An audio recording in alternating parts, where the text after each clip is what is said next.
जगाला शांततेचा संदेश देणारे तथागत गौतम बुद्ध, ज्या मातेनं या मातीला दोन छत्रपती देण्याचं काम केलं असं राजमाता राष्ट्रमाता माँसाहेब जिजाऊ, स्वराज्य संकल्पक शहाजीराजे भोसले, कुळवाडी भूषण बहुजन प्रतिपालक छत्रपती शिवाजी महाराज,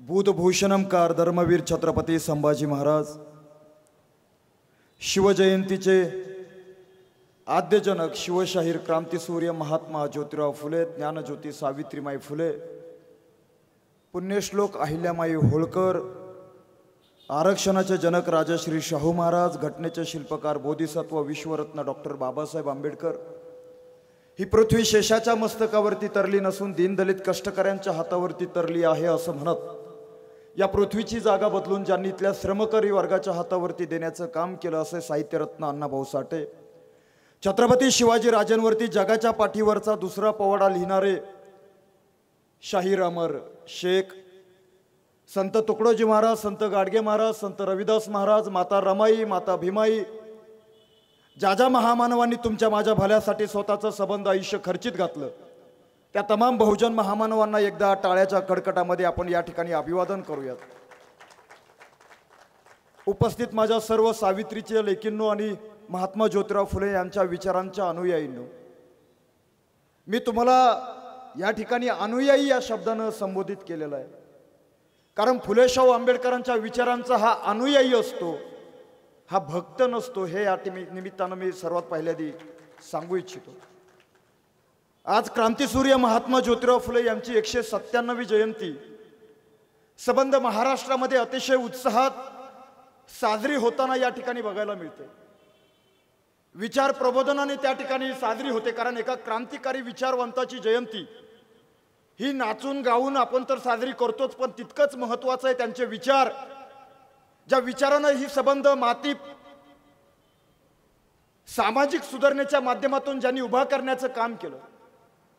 या महाराष्ट्राला पुरोगामी महाराष्ट्र असं जो म्हणतो आपण, तो पुरोगामी महाराष्ट्र अर्थात महात्मा फुले यांच्या विचारांचा हा महाराष्ट्र आहे. महात्मा फुलेंच्या विचारांना खऱ्या अर्थानं पुरोगामी महाराष्ट्र असं आपण संबोधित होत, आणि संबंध महाराष्ट्रभर या विचारांचा जागर घालत असताना काही ठिकाणी प्रचंड गर्दी बघायला मिळते, काही ठिकाणी कमी गर्दी बघायला मिळते.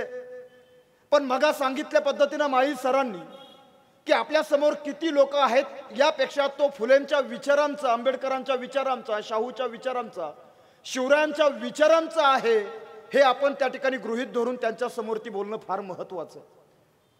या ठिकाणी मला आवर्जून उल्लेख करावासा वाटतो, महाराष्ट्रभर या ठिकाणी प्रबोधनाच्या निमित्तानं फिरत असताना वेगवेगळ्या ठिकाणी वेगवेगळ्या भागामध्ये जयंती उत्सवाचा एक आढावा घेण्याचा मी माझ्या पद्धतीनं प्रयत्न केला. पण या ठिकाणी मला आपल्या सर्वांच्या साक्षीनं या ठिकाणी सांगावंसं वाटतं, संबंध महाराष्ट्रामध्ये अतिशय दर्जेदार पद्धतीनं महात्मा फुले यांची जयंती जर साजरी कुठं झाली असेल तर ती मला वाटतं आपल्या नाशिक मधल्या गणेशवाडी या ठिकाणी साजरी झालेली आहे. आणि याचं नियोजन ज्यांच्या माध्यमातून झालेलं आहे असे आमचे मित्र अंबाभाऊ, आमचे मार्गदर्शक दिलीप अण्णा आणि आपल्या सगळ्यांचे मार्गदर्शक आदरणीय साहेब. खरं तर महात्मा ज्योतिराव फुलेंना आम्ही बघितलेला नाहीये, पण महात्मा फुलेंच्या माध्यमातून त्यांच्या रूपातून या महाराष्ट्रातला प्रति फुले म्हणून आमचे कोण जर असतील तर ते आदरणीय नामदार छगनरावजी भुजबळ साहेब आहेत, असं मला या ठिकाणी ठामपणे सांगावंसं वाटतं. आदरणीय अण्णा असतील, अंबाभाऊ असतील किंवा संदीप भाऊ असतील, शशी भाऊ असतील, ताई असतील, ही सगळी मंडळी सातत्यानं केवळ आज महात्मा फुले यांची जयंती साजरी होते म्हणून आजच्या पुरताच हा कार्यक्रम नाही, पण अगदी काही कालखंडापासून या नाशिकच्या मातीमध्ये सामाजिक समस्येच्या संदर्भानं, सामाजिक प्रश्नाच्या संदर्भानं ज्यांना पुरेपूर अशी जाण आहे, भान आहे, समाज हितासाठी जे नवनवीन उपक्रम हातामध्ये घेऊन काम करतात, दुःखित वेचित भागलेल्या थकलेल्या लोकांच्या पाठीशी जे खंबीरपणे उभा राहण्याचा एक प्रयत्न करतात, त्यांच्यासाठी धडपड करतात, असं हे तरुणाईचं रक्त, सळसळतं रक्त म्हणजे अंबाभाऊ खैरे या ठिकाणी त्यांच्या माध्यमातून आजचा हा कार्यक्रम या ठिकाणी संपन्न होतोय. खरं तर एकदा त्यांच्यासाठी जोरदार टाळ्या वाजून आपण त्यांचं या ठिकाणी अभिनंदन करूयात. मित्रांनो, या निमित्तानं ज्यांनी सुंदर असं सूत्रसंचालन केलं, मी भाऊला म्हटलं खरं तर मला या ठिकाणी वक्ता म्हणून बोलवायची काही आवश्यकताच नाही असं माझ्यासारख्याला वाटतं. अतिशय चांगल्या पद्धतीनं त्यांनी या ठिकाणी मांडणी केली. समोर माझा प्रसाद भैया सोनवणे माझा मित्र बसलाय, सगळेच माझे सगळे मित्र आणि मंडळींनो, विशेषतः छायाचित्रकार आमचे अमर भाऊ या ठिकाणी आहेत. मित्रांनो, मी माझ्या विषयाकडची ओळखण्यापूर्वी आज आपण ज्या ठिकाणी बसलेलो हे फार ऐतिहासिक आणि महत्वाचं ठिकाण आहे.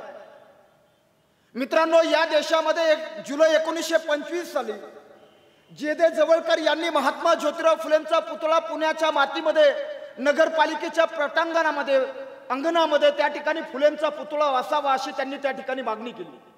जे. जवळकरांनी नगरपालिकेकडे 9 सदस्यांच्या सह्यानिशी प्रस्ताव पाठवला, पण प्रस्ताव पाठवल्यानंतर मात्र नगरपालिकेवरती त्यावेळेस टिळकपंथीयांचं वर्चस्व होतं आणि त्यांनी मात्र महात्मा फुलेंचा पुतळा बसवण्यासाठी विरोध केला आणि सांगितलं, भालाकार भोपटकरांनी सांगितलं की महात्मा फुलेंचा पुतळा उभा करायचा असेल तर त्यासाठी पुणे ही जागा नसून तुम्हाला उभा करायचा तर कोल्हापूरमध्ये तो उभा करावा. आणि महात्मा फुलेंचा पुतळा पुण्यात उभा करून नेमकं आम्हाला तुम्हाला काय सांगायचंय, महात्मा फुलेंनी अशी कोणती सेवा पुणेकरांची केली आहे की जेणेकरून आम्ही त्यांच्या ऋणाईतून मुक्त व्हावं आणि त्यासाठी पुतळा उभा करावा. बरेच दिवस हा संघर्ष सुरू राहिला आणि त्यानंतर 1969 साली या महाराष्ट्राचे तत्कालीन मुख्यमंत्री नामदार यशवंतरावजी चव्हाण यांच्या हस्ते पुण्याच्या नगरपालिकेच्या प्रांगणामध्ये महात्मा ज्योतिराव फुलेंचा पुतळा उभा राहिलेला आपल्याला बघायला मिळतो. पण हे कारण सांगायच्या पाठीमागचं अजून एक महत्वाचं कारण आहे.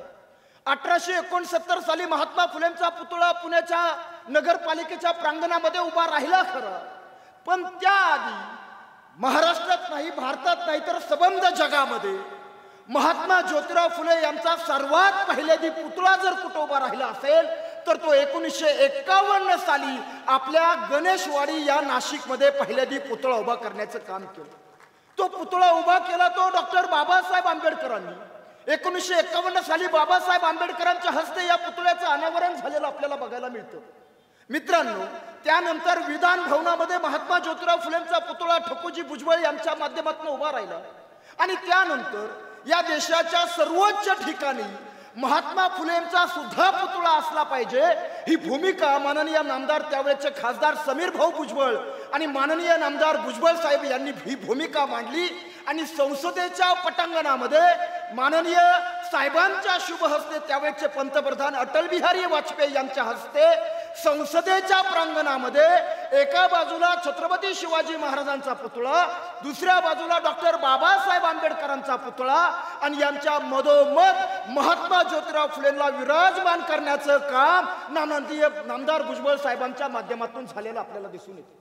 मित्रांनो, याच ठिकाणी महात्मा ज्योतिराव फुले यांचा पुतळा अनावरण करत असताना डॉक्टर बाबासाहेब आंबेडकर 1951 साली काय म्हणाले होते? बाबासाहेब आंबेडकर म्हणतात की मी एकटाच महात्मा फुलेंचा अनुयायी म्हणून शिल्लक राहिलो आहे आणि महात्मा फुलेंचा अनुयायी म्हणून घेत असताना मला कुठलीच कसलीच लाज वाटत नाही.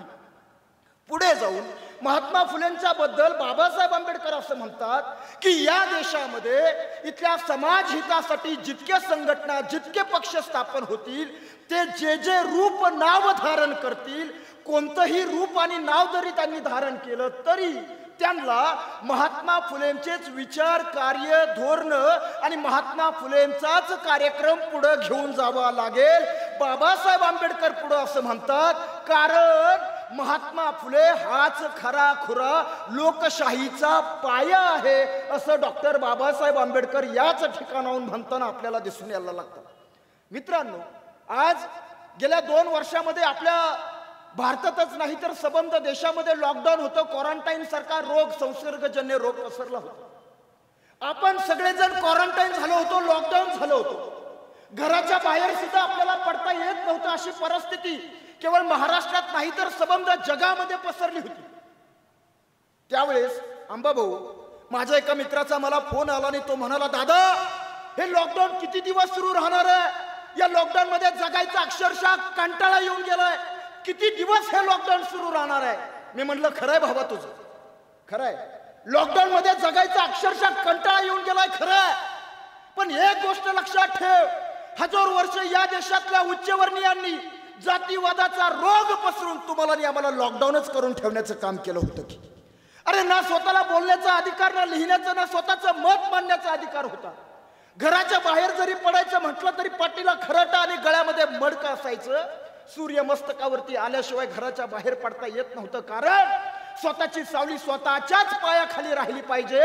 आणि तुम्ही रस्त्यावर चालत असताना तुमच्या पावलाच्या खुणा मातीवरती उमटता कामा नये म्हणून पाठीशी खरं आणि गळ्यात मडकं तुम्हाला थुंकायचं असेल तर तुम्हाला त्या मडक्यातच थुंकावा लागेल. असा असणारा हा जातीवादाचा रोग पसरून तुम्हाला आणि आम्हाला लॉकडाऊन आणि क्वारंटाईनच करून ठेवण्याचं काम केलं होतं की. आणि असे असणाऱ्या या जातीवादी रोगावरती उपचार करण्याचं काम जर या देशात सर्वात पहिल्यांदा जर कोणी केलं असेल तर त्या महामानवाचं नाव म्हणजे क्रांतीसूर्य महात्मा ज्योतिराव फुले आहे. मित्रांनो, डॉक्टर बाबासाहेब आंबेडकरांनी तर स्वतःला तब्बल 14 दिवस क्वारंटाईन करून घेतलं. 2 वर्ष 11 महिने 18 दिवस अथक प्रयत्न करून, अथक मेहनत घेऊन डॉक्टर बाबासाहेबांनी या जातीवादी रोगावरती संविधान नावाची लस शोधून काढण्याचं काम भीमराव आंबेडकरांनी केलं आणि तुम्हाला आणि आम्हाला या लॉकडाऊन मधून मुक्त करण्याचं काम केलेलं आहे. खरं तर महात्मा फुले म्हटलं की मग मी माळी सरांचं भाषण ऐकत होतो. महात्मा फुले म्हटलं की ब्राह्मणांना शिव्या देण्याचा कार्यक्रम. महात्मा फुले म्हटलं की फक्त पहिली पोरींची शाळा सुरू केली. लय झालं तर पाण्याचा हौद खुला केला. लय झालं तर अलीकडे आमच्या लोकांना माहिती आहे की महात्मा फुलेंनी शिवरायांची समाधी शोधून काढली. या पलीकडे आम्हाला महात्मा फुले माहितच नाहीत. महात्मा फुले या जबाबदारीने बोलतो, महात्मा ज्योतिराव फुले हे या देशातले पहिले धर्मचिकित्सक आहेत. त्यांनी या देशामध्ये सर्वात पहिले चिकित्सा करायला आम्हाला शिकवलं. महात्मा ज्योतिराव फुले हे साहित्यिक आहेत. महात्मा ज्योतिराव फुले हे नाटककार आहेत. महात्मा ज्योतिराव फुले हे सभा सुधारक आहेत, कॉन्ट्रॅक्टर आहेत, व्यावसायिक आहेत. पुण्याचे कमिशनर म्हणून सुद्धा महात्मा ज्योतिराव फुलेंनी कार्य केल्याचं आम्हाला दिसून येते. पण महात्मा फुले काही संघटनांनी या महाराष्ट्रामध्ये केलं काय तर बहुजन समाजामध्ये 2 भाग पाडण्यासाठी आणि या देशातला महाराष्ट्रातला हा जो ओबीसी आहे या ओबीसीला ब्राह्मणांपासून तोडण्यासाठी केलं काय. आमच्याकडे एक कृती कार्यक्रम आखवला, तो म्हणजे ब्राह्मण हे आपल्या सगळ्यांचे विरोधक आहेत. ब्राह्मणांनी एक गोष्ट लक्षात ठेवा, महात्मा ज्योतिराव फुलेंच्या सगळ्या चरित्राचा, त्यांच्या सगळ्या जीवनपटाचा जर तुम्ही कधीतरी अभ्यास करून बघा, चिंतन करा, त्यावरती नंतर मनन करा, एक गोष्ट आवर्जून लक्षात येते आपल्या की महात्मा ज्योतिराव फुलेंचा लढा हा ब्राह्मण जातीच्या किंवा व्यक्तीच्या विरोधात नव्हता, तर महात्मा ज्योतिराव फुलेंचा लढा हा ब्राह्मण्यवादी व्यवस्थेच्या विरोधात होता. ही गोष्ट आपण खऱ्या अर्थानं लक्षात ठेवली पाहिजे. आता तुम्ही म्हणाल कसं? एक गोष्ट लक्षात ठेवा, महात्मा फुलेंनी पहिली मुलींची शाळा सुरू केली. कुठं केली? कुठं केली? मी जरा इकडे विचारतो, कुठं केली? पुण्याला. कोणी कोणी बघितला भेडेवाडा? 3च. देहू, पंढरपूर, आळंदी, शनी शिंगणापूर, काशी, सगळीकडे गेलात का नाही? तुम्ही नाही गेला, ज्यांनी हात वर केले नाही ते गेले असते. अरे ज्या ठिकाणी या देशामध्ये इथल्या मुलींच्या पंखामध्ये बळ भरविण्याचं काम आई सावित्रीबाई फुलेंनी केलं, त्या भिडेवाड्याकडे आम्ही साधं डोकून सुद्धा बघत नाही. इतकी शोकांतिका बेमान झाल्या माझ्या सावित्रीच्या लेकी, बेमान झाल्या.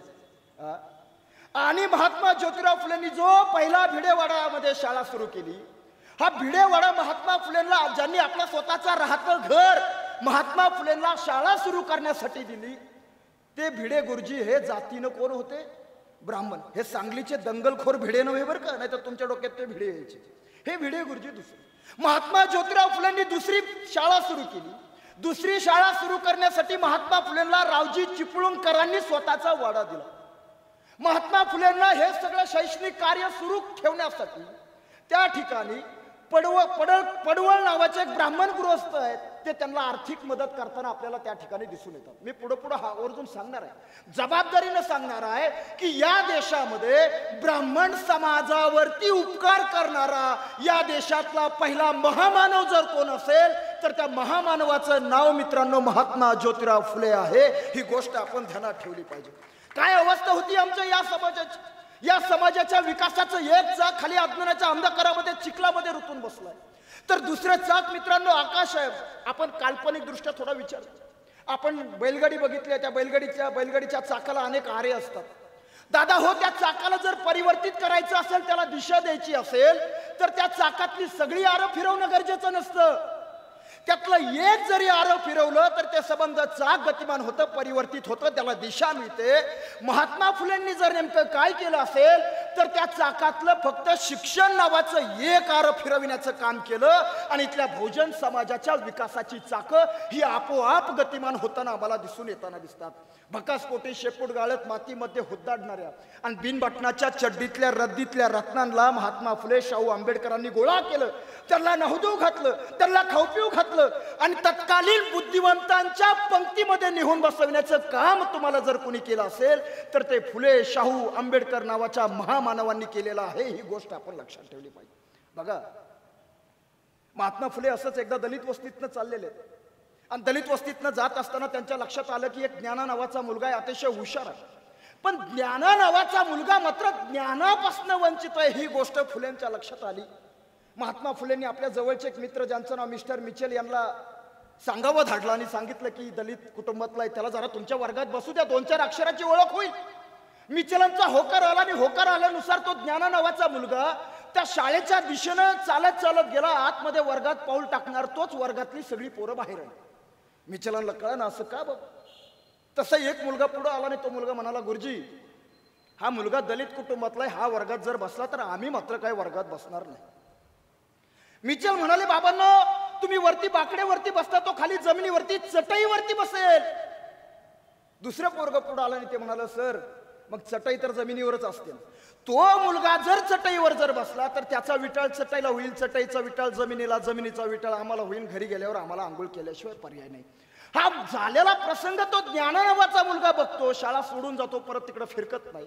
पण घडलेली घटना तात्यासाहेबांच्या लक्षात येते. तात्यासाहेब विचार करतात, अरे आजपर्यंत या सूर्याची किरण आमच्या मस्तकावरती राज्याभिषेक घालीत आली, सूर्याला आमचा कधी विटाळ झाला का? नाही. सूर्य म्हणतो का तू शूद्र आहे, तू अस्पृश्य आहे, तू मराठा आहे, तू माळी आहे, तू धनगर आहे, तू सोनार आहे, तू कुंभार आहे, मी फक्त एका विशिष्ट लोकांनाच प्रकाश देण्याचं काम करील, असा सूर्य म्हणतो का? नाही. एखाद्या थकलं भागल्यानंतर झाडाच्या सावलीखाली आम्ही जाऊन बसतो, सावली सगळ्या जातीतल्या लोकांना सामावून घेते. एखाद्या ओढ्या नाल्यातलं पाणी आम्ही पितो, पाणी सुद्धा सगळ्यांची तहान भागवते. इतकंच नाही तर आमच्या कुंभारानं घडवलेलं मडकं, त्या मडक्यातलं थंडगार पाणी आम्हाला प्यायला चालतं, पण आमच्या कुंभाराचा विटाळ होतो. आमच्या चांबारानं शिवलेली चप्पल पायात घालायला चालते, पण आमच्या चांबाराचा विटाळ होतो. या पाठीमागचं सर्वात महत्वाचं आणि मोठं कारण काय? महात्मा फुले 4 ओळीत लिहून ठेवतात. 4 ओळी काय सांगतात महात्मा फुले? इथल्या या भारतातल्याच नाही तर सबंध जगातील शोषित समाजाच्या दुःखाचं मूळ कुठं आहे हे महात्मा फुले 4 ओळीत सांगतात की विद्येविना मती गेली, मती विना नीती गेली, नीती विना गती गेली, गती विना वित्त गेले, वित्त विना शूद्र खचले, इतके सारे अनर्थ एका अविद्येने केले. काय सांगतात महात्मा फुले? विद्येविना मती गेली, तुम्ही मतिमंद झालात, त्यामुळे तुमची नीती गेली, नीती गेल्यामुळं गती गेली, गती गेल्यामुळं काय जातं? वित्त जातं, आणि वित्त नसल्यामुळं तुम्ही खचलेले आहात. आणि या पाठीमागचं मुख्य कारण कुठं आहे? तुम्ही अज्ञानी आहात. या देशातल्या इथल्या भोळ्या समाजाला धर्माच्या नावाखाली त्यांना लुबाडलं जातं. इथल्या गुलामाला गुलामीची जाणीव जोपर्यंत होत नाही तोपर्यंत तो पेटून उठत नाही. म्हणून त्यांना जाणीव करून जर द्यायची असेल तर त्यावरती एकमेव औषध म्हणजे शिक्षण आहे. ही गोष्ट तात्यासाहेब ओळखतात. बघा, मी जबाबदारीनं बोलतो. महात्मा ज्योतिराव फुले आणि माई सावित्रीबाई फुले हे जगाच्या पाठीवरचं आदर्श नवरा बायकोचं जोडपं आहे. आदर्श नवरा बायकोचं जोडपं, एकमेकांच्या पाठीशी खंबीरपणे एकमेकांचा विचार पुढे घेऊन जाणारे, एकमेकांना आधार देणारे नव्हे तर महात्मा फुलेंच्या नंतरही सावित्रीबाई फुलेंनी महात्मा फुलेंचं सबंध सत्यशोधकाचं कार्य ज्यांनी स्वतःच्या खांद्यावरती पेललं नव्हे तर परिषदेच्या माध्यमातून महाराष्ट्राच्या कानाकोपऱ्यामध्ये पोहोचविण्याचं काम सावित्रीबाई फुले आम्हाला त्या ठिकाणी करताना दिसून येतात. जसं महात्मा फुले आणि सावित्रीबाई फुलेंचं हे जोडपं आदर्श बघायला आपल्याला मिळतं, तसं डॉक्टर बाबासाहेब आंबेडकर म्हणतात की माझ्या पाठीशी जर रमा उभा नसती राहिली तर हा बाबासाहेब आंबेडकर हा जगविख्यात विश्वरत्न किंवा तुम्ही जे मला काय संबोधता तो झाला नसता. कारण पाठीमागे रमा होती आणि रमाचा तर प्रचंड त्याग बघायला मिळतो. 4 लेकरं स्वतःच्या मांडीवरती मरण पावली. केवळ औषध नाही म्हणून रमा स्वतःची साडी फाडून खड्ड्यामध्ये टाकून त्यावरती माती ढकलून द्यायची. अशा काळात रमामाई बाबासाहेब आंबेडकरांना कुठल्याही क्षणी कुठल्याही पद्धतीनं कुठल्याही ठिकाणी त्या ठिकाणी त्या दुखविताना दिसून आपल्याला येत नाहीत अशी परिस्थिती आहे. म्हणजे आम्ही म्हणतो की एखाद्या पुरुषाच्या पाठीमागे एखादी स्त्री असते हे खरं आहे. पण महात्मा फुले काय म्हणतात? महात्मा फुले म्हणतात सावित्रीबाई फुले ही स्वतः एक लीडर आहे. शी इज माय लीडर. ही स्वतः नेतृत्व करते. माझ्या पुढे जाऊन 2 पावलं टाकणारी सावित्रीबाई फुले आहेत असं महात्मा ज्योतिराव फुले आपल्याला म्हणताना दिसून. अहमदनगरमध्ये फरार मॅडम नावाची जी मराठी ख्रिश्चन मिशनरीची ज्या शाळा सुरू होत्या आणि त्या ठिकाणी काही ज्ञानदानाचं काम चालू व्हायचं. महात्मा फुले तिथं गेलेले आहेत. त्यांनी तिथं भेट दिलेली आहे आणि भेट दिल्यानंतर ज्यावेळेस ते पुन्हा पुण्यात जातात आणि पुण्यात गेल्यानंतर सावित्रीबाई फुलेंच्या समोर महात्मा फुले सांगतात की साऊ, ज्योतिराव सावित्रीबाईंना साऊ म्हणतात आणि सावित्रीबाई फुले ज्योतिरावांना शेठजी असं म्हणतात. त्यावेळेस साऊला शेठजी असं म्हणतात की साऊ आपण एक काम करूया. इथल्या सामाजिक परिवर्तनाचं जे मूळ आहे ते म्हणजे शिक्षण आहे आणि समाजाला इथं सामाजिक सुधारणा जर घडून आणायची असेल तर आपल्याला मुलींना शिकवणं गरजेचं आहे. कारण ज्या घरातली स्त्री शिकलेली असते ते घर पुढारलेलं असतं बघा. कारण घरामध्ये जी लहान लहान मुलं असतात यांचं संगोपन सर्वात आधी कोण करतं? कुणाच्या माध्यमातून होतं? तर एका स्त्रीच्या माध्यमातून. आणि म्हणून जर चांगले संस्कार सामाजिक परिवर्तन जर घडून आणायचं असेल तर आधी जर आपण स्त्रियांना जर सुशिक्षित केलं तर आपोआप समाजामध्ये बदल घडून येतील असं त्यांचं जे म्हणणं आहे. त्यानुसार महात्मा फुले सावित्रीबाईंना हे सगळं सांगत असताना साऊ म्हणतात की खरंय शेठजी, पण इथल्या मुलींना शिकवणार कोण? कोण शिकवणार? पोरींची शाळा करायची खरं आहे, सोपं आहे, पण पोरींना शिकवण्यासाठी कुठेतरी एखादी स्त्री शिक्षिका असली पाहिजे का नाही? पण अशी एकही शिक्षिका नाही आहे. त्यावेळेस ज्योतिराव हसतात आणि म्हणतात की साऊ काळजी करू नको, मी तुला शिकवतो आणि मग तो इथल्या मुलींना शिकव. बघा आता शाळा कुणाची सुरू झाली? सावित्रीबाई फुलेंची. माझ्या सावित्रीच्या लेकींनो, सावित्रीबाई फुलेंच्या शिक्षणाची सुरुवात ही कुठल्या 4 भिंतीच्या आत फाळ्यामध्ये झाली नाही. सावित्रीबाई फुलेंच्या शिक्षणाची सुरुवात या काळ्या मातीवरती इथल्या धरणी मातीवरती सुरू झाली. ही काळी माता तिच्या हातामध्ये पाटी म्हणून उभा राहिली. आजबाजूच्या गवताच्या काड्या तिच्या हातामध्ये पेन्सिल म्हणून उभा राहिल्या आणि सावित्रीबाई फुले या काळ्या मातीवरती अक्षर गिरवायला लागले. आजबाजूच्या झाडाझुडपांची, पशुपाखरांची, फुलाफळांची नावं, छोटी छोटी दगडगोटे गोळा करायचे, त्यापासून बेरीज वजाबाकी भागाकार असं शिक्षण सावित्रीबाई फुलेंनी स्वतः आत्मसात केलं. केवळ त्या स्वतः सुशिक्षित झाल्या नाहीत तर या भारतातील शिक्षणापासून वंचित असणाऱ्या स्त्रियांना शिक्षण देण्यासाठी सावित्रीबाई फुले स्वतः सज्ज झाल्या आणि 1 जानेवारी 1848 रोजी भारतातली पहिली मुलींची शाळा पुण्यातल्या भिडेवाडा या ठिकाणी सुरू झाली. बघा पहिली मुलींची शाळा सुरू झाली. आता ज्योतिराव सावित्रीला म्हणतात की साऊ तू घरातली सगळी कामं आटपून घे, कारण आज आपल्याला शाळा सुरू करायची. सावित्रीचा होकार येतो. ज्योतिराव पुढे निघून जातात. सावित्रीबाईंनी घरातली सगळी कामं आटपावली आणि आटपून तिनं घराच्या बाहेर 2-4 पावलं टाकली आणि टाकल्यानंतर मात्र रस्त्यावरती काही टवाळकी पोरं त्या ठिकाणी येऊन उभा राहिली आणि सावित्रीबाईंना मात्र शिव्या शाप द्यायला लागली. काय शिव्या शाप देत होते? सटवी कुठली, धर्म बुडवायला निघाली आता ही. कारण धर्मग्रंथ काय सांगतो? कारण व्यवस्थेवर आपण बोललंच पाहिजे. आपला विरोध हा कुठल्या व्यक्तीला आणि जातीला नाही, व्यवस्थेला विरोध. धर्मग्रंथ असा सांगतो की स्त्रियांना शिक्षणाचे अधिकार मिळता कामा नये. स्त्री जर शिकली तर धर्म बुडेल, धर्माचा कोप होईल. स्त्रियांना जर अक्षराची ओळख जर झाली तर त्याच्या आळया निर्माण होतील, नवऱ्याच्या ताटात पडतील, नवरा मरण पावेल, अर्थात ती विधवा होईल. आणि ही सटवी मात्र आता धर्म बुडवायला निघाली. मुलींना शिकवणार आहे म्हणे असं म्हणत तिला शिव्या शाप देत असताना कुणीतरी शेण फेकून मार, चिखल फेकून मार. माईने मात्र आपल्या डोक्यावरचा पदर तसाच खाली ओढला. भिडेवाड्याच्या दिशेनं त्या झपझप पावलं टाकतायत. समोर ज्योतिराव आहेत, बाजूला काही मुली त्या ठिकाणी उभा आहेत. काही अंतर कापल्यानंतर कुणीतरी एक भरकर्ण दगड फेकून मारला. माईंच्या कानावरती सप करणं लागला. कानातून रक्त भळभळ व्हायला लागलं.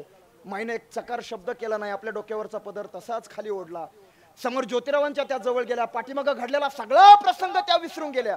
मुलींना आतमध्ये त्या भिडे वाड्यात बसवण्यात आलं. पोरींच्या हातात पाटी दिल्या, पेन्सिली दिल्या, आणि पेन्सिली दिल्यानंतर त्या मुली सगळ्या त्या काळ्या पाटीवरती पांढऱ्या शुभ्र पेन्सिलने अक्षर गिरवायला लागले. अक्षर गिरवत असताना आता मात्र सावित्रीबाई फुलेंच्या डोळ्यातनं पाणी ओघळायला लागलं. ओघळत असताना एका मुलीचं सहज लक्ष माईंच्या डोळ्याकडे गेलं. त्या मुलीने विचारलं, माई तुम्ही रडत आहात, तुमच्या डोळ्यातनं असू येत आहे. माईनं नाही ग म्हणून असं सारवं केलं. दुसऱ्या मुलीचं सहज लक्ष तिच्या कानाकडे गेलं. कानातून येणारं रक्त तिनं पाहितलं. ती मुलगी म्हणते, माई अहो तुमच्या कानातून रक्त येते म्हणून तर तुम्ही रडत नाहीत ना. माझ्या ताईंनो, त्यावेळेस सावित्रीबाई फुलेंना दिलेलं उत्तर काय सुंदर होतं. सावित्रीबाई फुले म्हणतात, नाही ग बाळा, माझ्या कानातून रक्त येतंय म्हणून मी रडत नाही, तर आज खऱ्या अर्थानं तुम्ही स्त्री जातीचा उद्धार केलेला आहे. तुमच्या हाताला अक्षर फुटलीत, अक्षर ही आनंदाची अश्रू माझ्या डोळ्यातनं उघळतायत, असं सावित्रीबाई फुले त्या ठिकाणी सांगताना दिसून लागतात.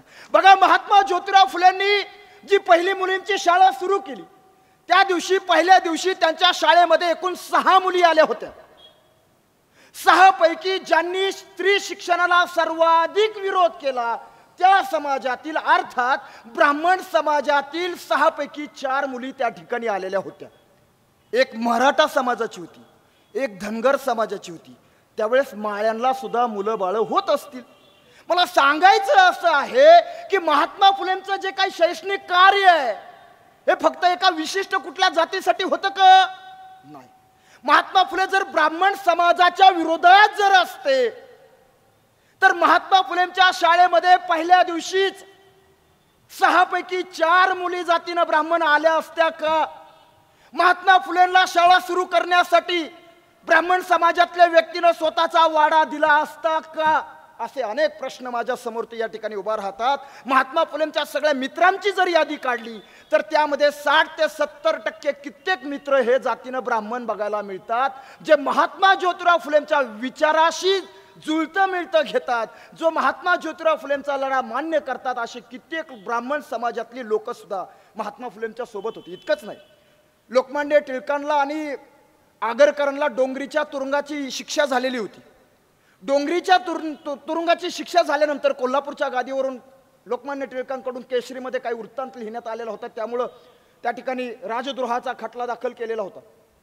त्यावेळेस महात्मा ज्योतिराव फुलेंनी लोकमान्य टिळकांचा 10,000 रुपयाचा जामीन भरून लोकमान्य टिळकाची कारागृहातून सुटका केलेली आहे. लोकमान्य टिळकाच्या वकिलाची फी सुद्धा महात्मा ज्योतिराव फुलेंनीच भरलेली आहे.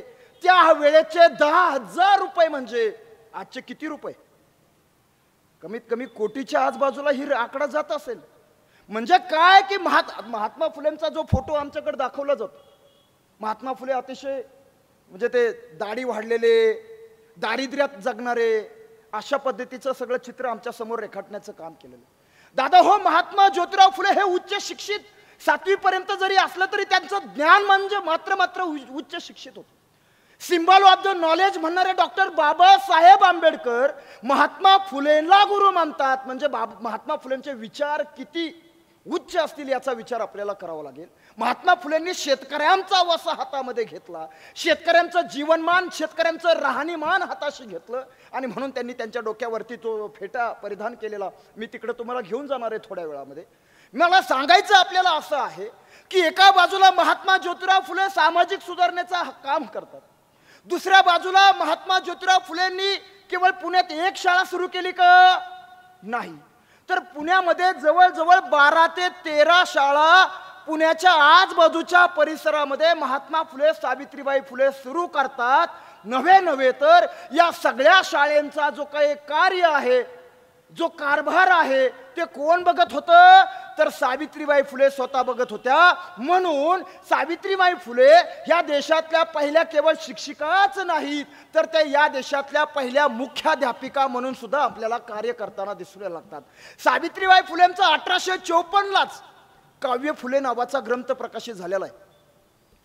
त्यावेळेस तर कुठलाच कवी बी नव्हता, कुठलं पुस्तकही नव्हतं. पहिलं कवितेचं पुस्तक हे सावित्रीबाई फुलेंचं छापलेलं आहे. बघा, त्या कविता वाचा तुम्ही, काय सुंदर कविता लिहिलेल्या आहेत सामाजिक घडामोडीवरती. त्यातली एक कविता फार महत्वाची आहे. दगडास शेंदुरी फासुनी तेला ते बसविती, दगड तो नवसा करती, पुत्र होती मग लग्न का करती नारी नर. जर दगडाला शेंदूर फासून जर तुम्हाला नवसं करून जर मुलं होणार असतील तर मुलांची लग्न लावून द्यायची गरज काय, असा प्रश्न सावित्रीबाई फुले त्या ठिकाणी आपल्याला करताना दिसून येतात. प्रचंड विज्ञानवादी विचार आपण समजून घेतले पाहिजे. त्यावेळची सतीसारखी प्रथा असेल, केशवपणासारखी प्रथा असेल, नवरा मरण पावल्यानंतर स्त्रीला हे तिच्या नवऱ्याच्या सरणावरती जिवंत जाळलं जायचं. सतीसारख्या प्रथेला पश्चिम बंगालमधून राजाराम मोहन राय त्या ठिकाणी विरोध करताना दिसून येतात आणि महाराष्ट्रामध्ये महात्मा फुले, सावित्रीबाई फुले त्या ठिकाणी कार्य करतात. सतीसारखी प्रथा ही कायद्यानं नंतर बंद करण्यात आली यांच्या पुढाकारामुळे. पण एक घटना आवर्जून मी या निमित्तानं सांगतो. रत्नागिरी जिल्ह्यातल्या चिपळूणमध्ये तुम्हाला माहिती असेल, आपले आजी आजोबा आपल्याला सांगतात की लहान वयात पाळण्यामध्ये लग्न लावली जायची. ऐन तरण्या ताठ्या मुलीचा नवरा मरण पावला, चिपळूणमधली घटना, आणि इथल्या धर्मव्यवस्थेनुसार तिला तिथं सती जाण्याची वेळ तिच्यावरती आली. नदीच्या काठाला असं सरण रचलेलं आहे, तिच्या अंगावरती पांढरी शुभ्र साडी, ते हातात काय चुडा वगैरे घातलाय आणि ती मोठमोठ्यानं हंबरटा फोडते, कारण जिवंत जाळ. अहो, भाकरी करत असताना हाताला चटका बसला तरी डोळ्यातनं आसू येतात. तो जिवंत जाळलं जात आहे आणि तिथं तिच्या रडण्याचा आवाज इतरांच्या कानापर्यंत पोहोचू नये म्हणून मोठमोठ्यानं ढोल वाजवले जात होते. तिच्या रडण्याचा आवाज जास्त लांब जाऊन तिला सरणावरती ढकलून देण्यात आलं. अंगाला चटके बसायला लागली, ती होरपाळायला लागली. तिनं त्या सरणातनं उडी मारली, नदीत उडी घेतली, जवळच होत. परत इथल्या धर्मव्यवस्थेच्या दलालांनी सांगितलं तिला धरून आणा, नाहीतर आपला धर्म बुडेल. तिला परत जिवंत जाळलं गेलं. अशी जिवंत जाळण्याची प्रथा होती. याला विरोध महात्मा फुलेंनी केला. कधी कधी प्रश्न पडतो की ही प्रथा जर आज जर प्रचलित असती तर याला विरोधच झाला नसता असं समजा. तुम्ही सगळेजण बसलाय, स्त्री आणि पुरुष दोघंही बसलेले. बघा, जरा चिंतन करा. ही जर प्रथा बंदच पडली नसती तर त्यातून तुम्हाला आणि आपल्याला सगळ्यांना जावं लागलं. केशवपणाची प्रथा, नवरा मरण पावल्यानंतर स्त्रीच्या डोक्यावरचे सगळे केस काढून टाकायचं, तिचा चेहरा विद्रूप करून टाकायचा, कारण विधवा झालेल्या स्त्रीचं तोंड पाहणं हे अपशकुन. म्हणून काय करायचं, डोक्यावरली केस. तर महात्मा फुलेंनी या प्रथेला विरोध करण्यासाठी न्हाव्यांच्या घरोघरी जाऊन त्यांचं प्रबोधन केलं आणि सांगितलं, बाबांनो, तुमच्या हातातून हे दुष्कृत्य कशासाठी करता? ही वेळ तुमच्या घरातही माता भगिनी आहेत, वेळ येणार आहे. असं प्रबोधन करून महात्मा फुलेंनी भारतातला पहिला न्हाव्यांचा संप घडून आणला आणि ही सतीसारखी प्रथा बंद झाली. बरं, या सगळ्या प्रथा परंपरा या सर्वाधिक बहुजन समाजातल्या स्त्रियांपेक्षा या ब्राह्मण समाजामध्ये सर्वाधिक रूढ होत्या. म्हणून मी काय म्हणतोय, महात्मा फुलेंचे ब्राह्मण समाजातल्या स्त्रियांवरती सर्वाधिक उपकार आहेत असं माझं स्वतःचं म्हणणं आहे. काशीबाई नावाची विधवा स्त्री कोण होती? ब्राह्मण समाजातलीच होती. विधवा झाल्यानंतर गर्भवती राहिली, आत्महत्या करायला निघाल्या. ही गोष्ट महात्मा फुलेंच्या कानावरती पडते. महात्मा फुले धावत धावत तिच्या जवळ जातात, तिचं मन आणि मत परिवर्तित करून तिला घरी घेऊन येतात आणि घरी घेऊन आल्यानंतर तिला सांगतात, हवं तर तू इथं बाळंतीण हो, पण तुझ्या उदरामध्ये असणाऱ्या अर्भकाला मात्र तू काही मारू नको. तुला तुझ्या उदरा पोटी जो मुलगा जन्माला येईल त्याला जर तुला घेऊन जायचं असेल तर घेऊन जा, नसेल घेऊन जायचं तर नको घेऊन जाऊ. हवं तर त्याचा सांभाळ पण आम्ही स्वतः करू. ती तिथं बाळंतीण झाली.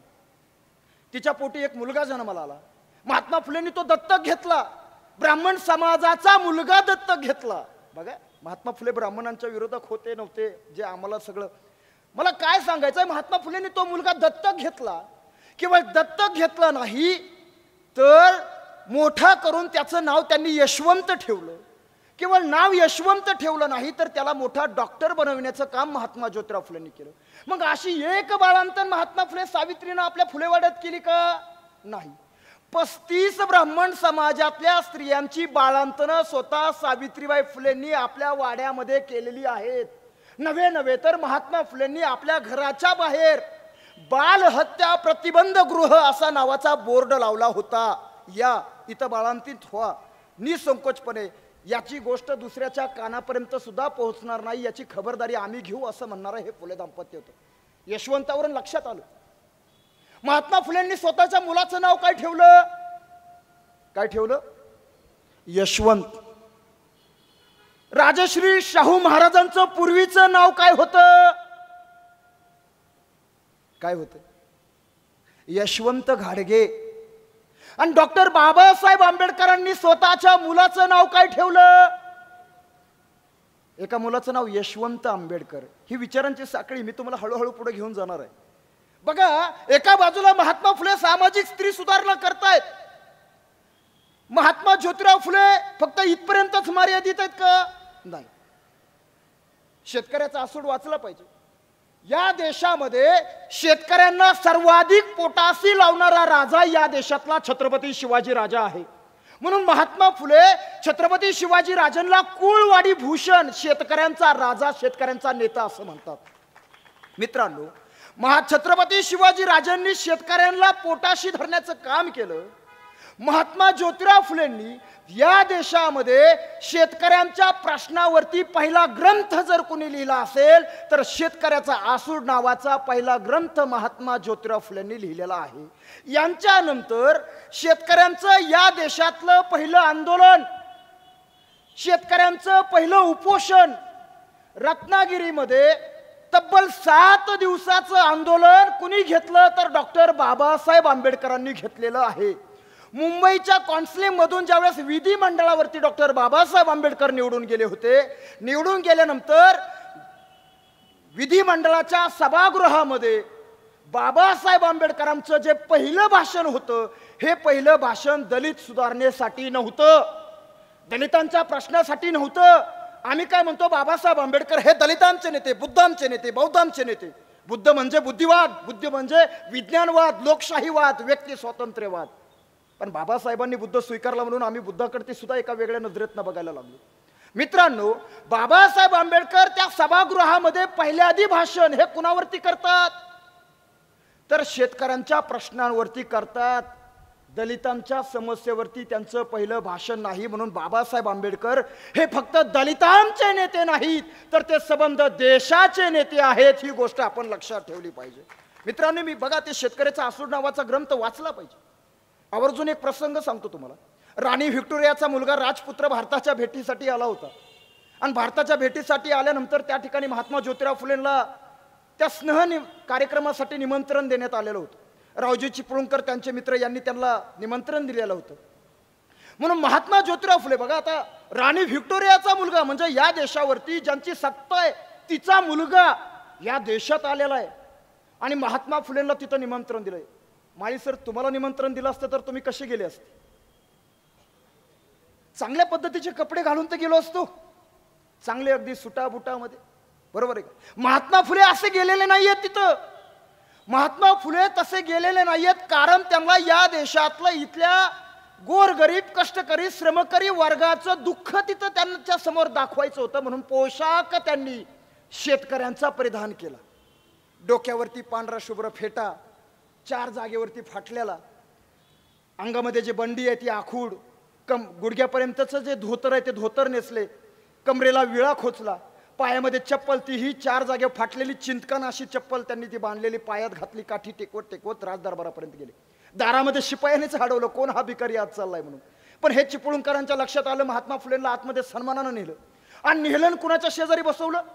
त्या डिकॉप कॅनॉटच्या बाजूलाच बसवलं खुर्चीवर. डिकॉप कॅनॉटचा मनात तोच प्रश्न, अरे कोण हा भिकारी माझ्या शेजारी आणून बसवला? महात्मा फुलेंकडे तो बघायचा, गालातल्या गालात हसायचा. फुले म्हणतात की मला स्वतःचं मनोगत व्यक्त करायचं. महात्मा फुले उभा राहतात आणि आपलं मनोगत त्या ठिकाणी डिकॉप कॅनॉटच्या समोर प्रेझेंट करतात, व्यक्त करतात. ते असं की त्या डिकॉप कॅनॉटला समजेल या भाषेत, इंग्रजी भाषेतून महात्मा फुले स्वतःचं मनोगत तिथं व्यक्त करतात आणि त्याला सांगतात की हा देश आजूबाजूला बसलेली जी काय पांढऱ्या शुभ्र कपड्यातली जी लोक आहेत ना, तो म्हणजे भारत देश नाही. माझ्याकडे बघा, तुम्हाला भारत देश लक्षात येईल.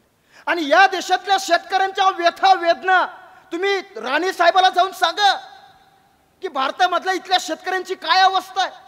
महात्मा फुलेंचं भाषण थांबतं, डिकॉप कॅनॉट भाषणासाठी उभा राहतो आणि डिकॉप कॅनॉट 2च ओळी बोलतो आणि खाली बसतो.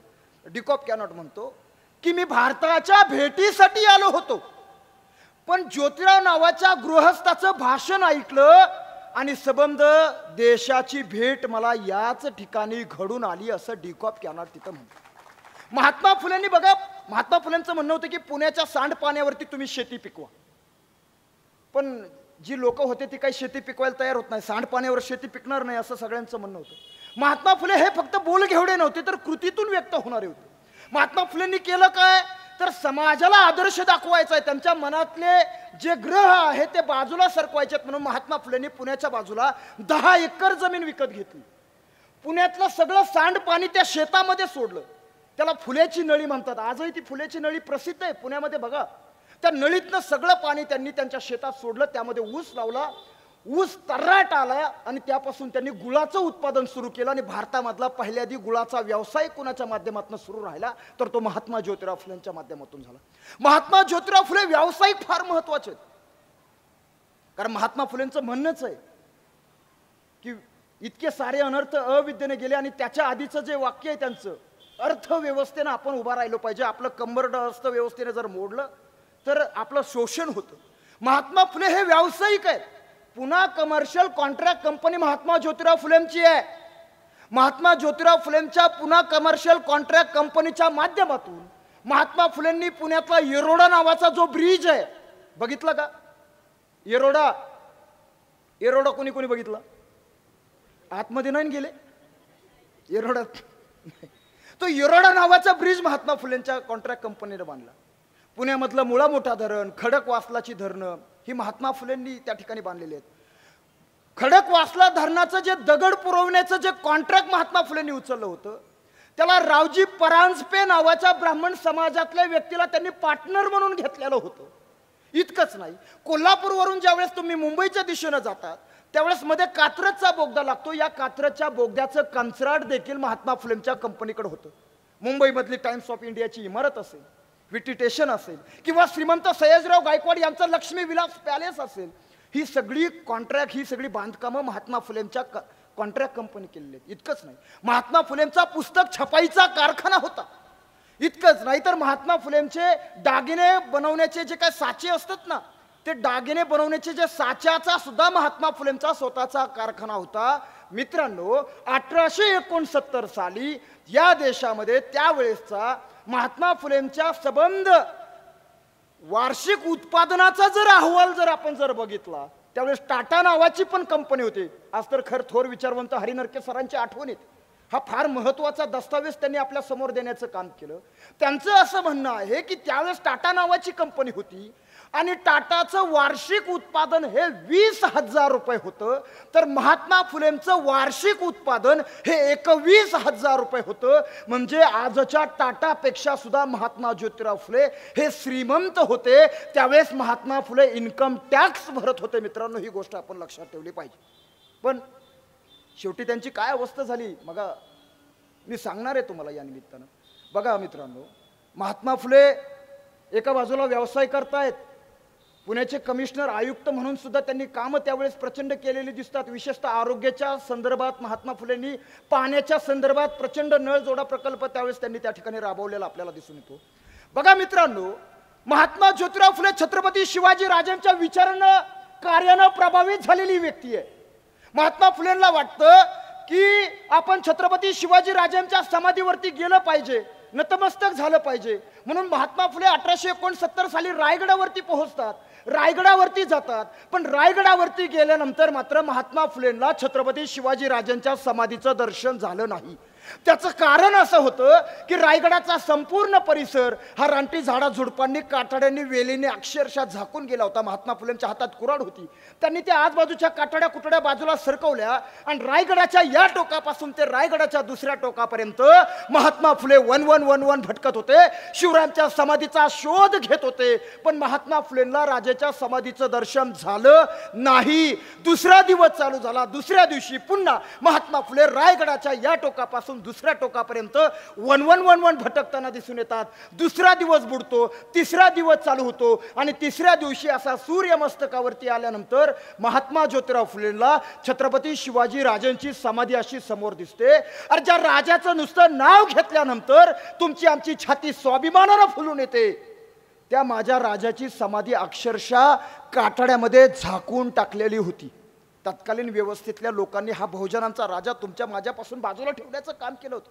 महात्मा फुले धावत जातात, समाधीवरच्या सगळ्या काटाड्या कुटड्या बाजूला सरकवतात, बाजूला असणाऱ्या आडातलं पाणी आणतात, समाधी स्वच्छ धुवून काढतात, बाजूला असणाऱ्या माळ रानातली जी फुलं आहेत ती फुलं गोळा करतात, ती समाधीवरती अर्पण करतात.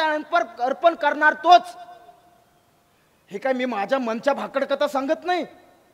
या देशामध्ये 1873 साली बहुजन समाजाचं पहिलं वृत्तपत्र सुरू झालं. ते वृत्तपत्र सुरू केलं महात्मा फुलेंनी. त्याचे संपादक होते कृष्णराव भालेकर. त्या वृत्तपत्राचं नाव होतं दीनबंधू. या दीनबंधूमधून हा वृत्तांत जशाच्या तसा महात्मा फुलेंनी त्यावेळेस रेखाटलेला आहे.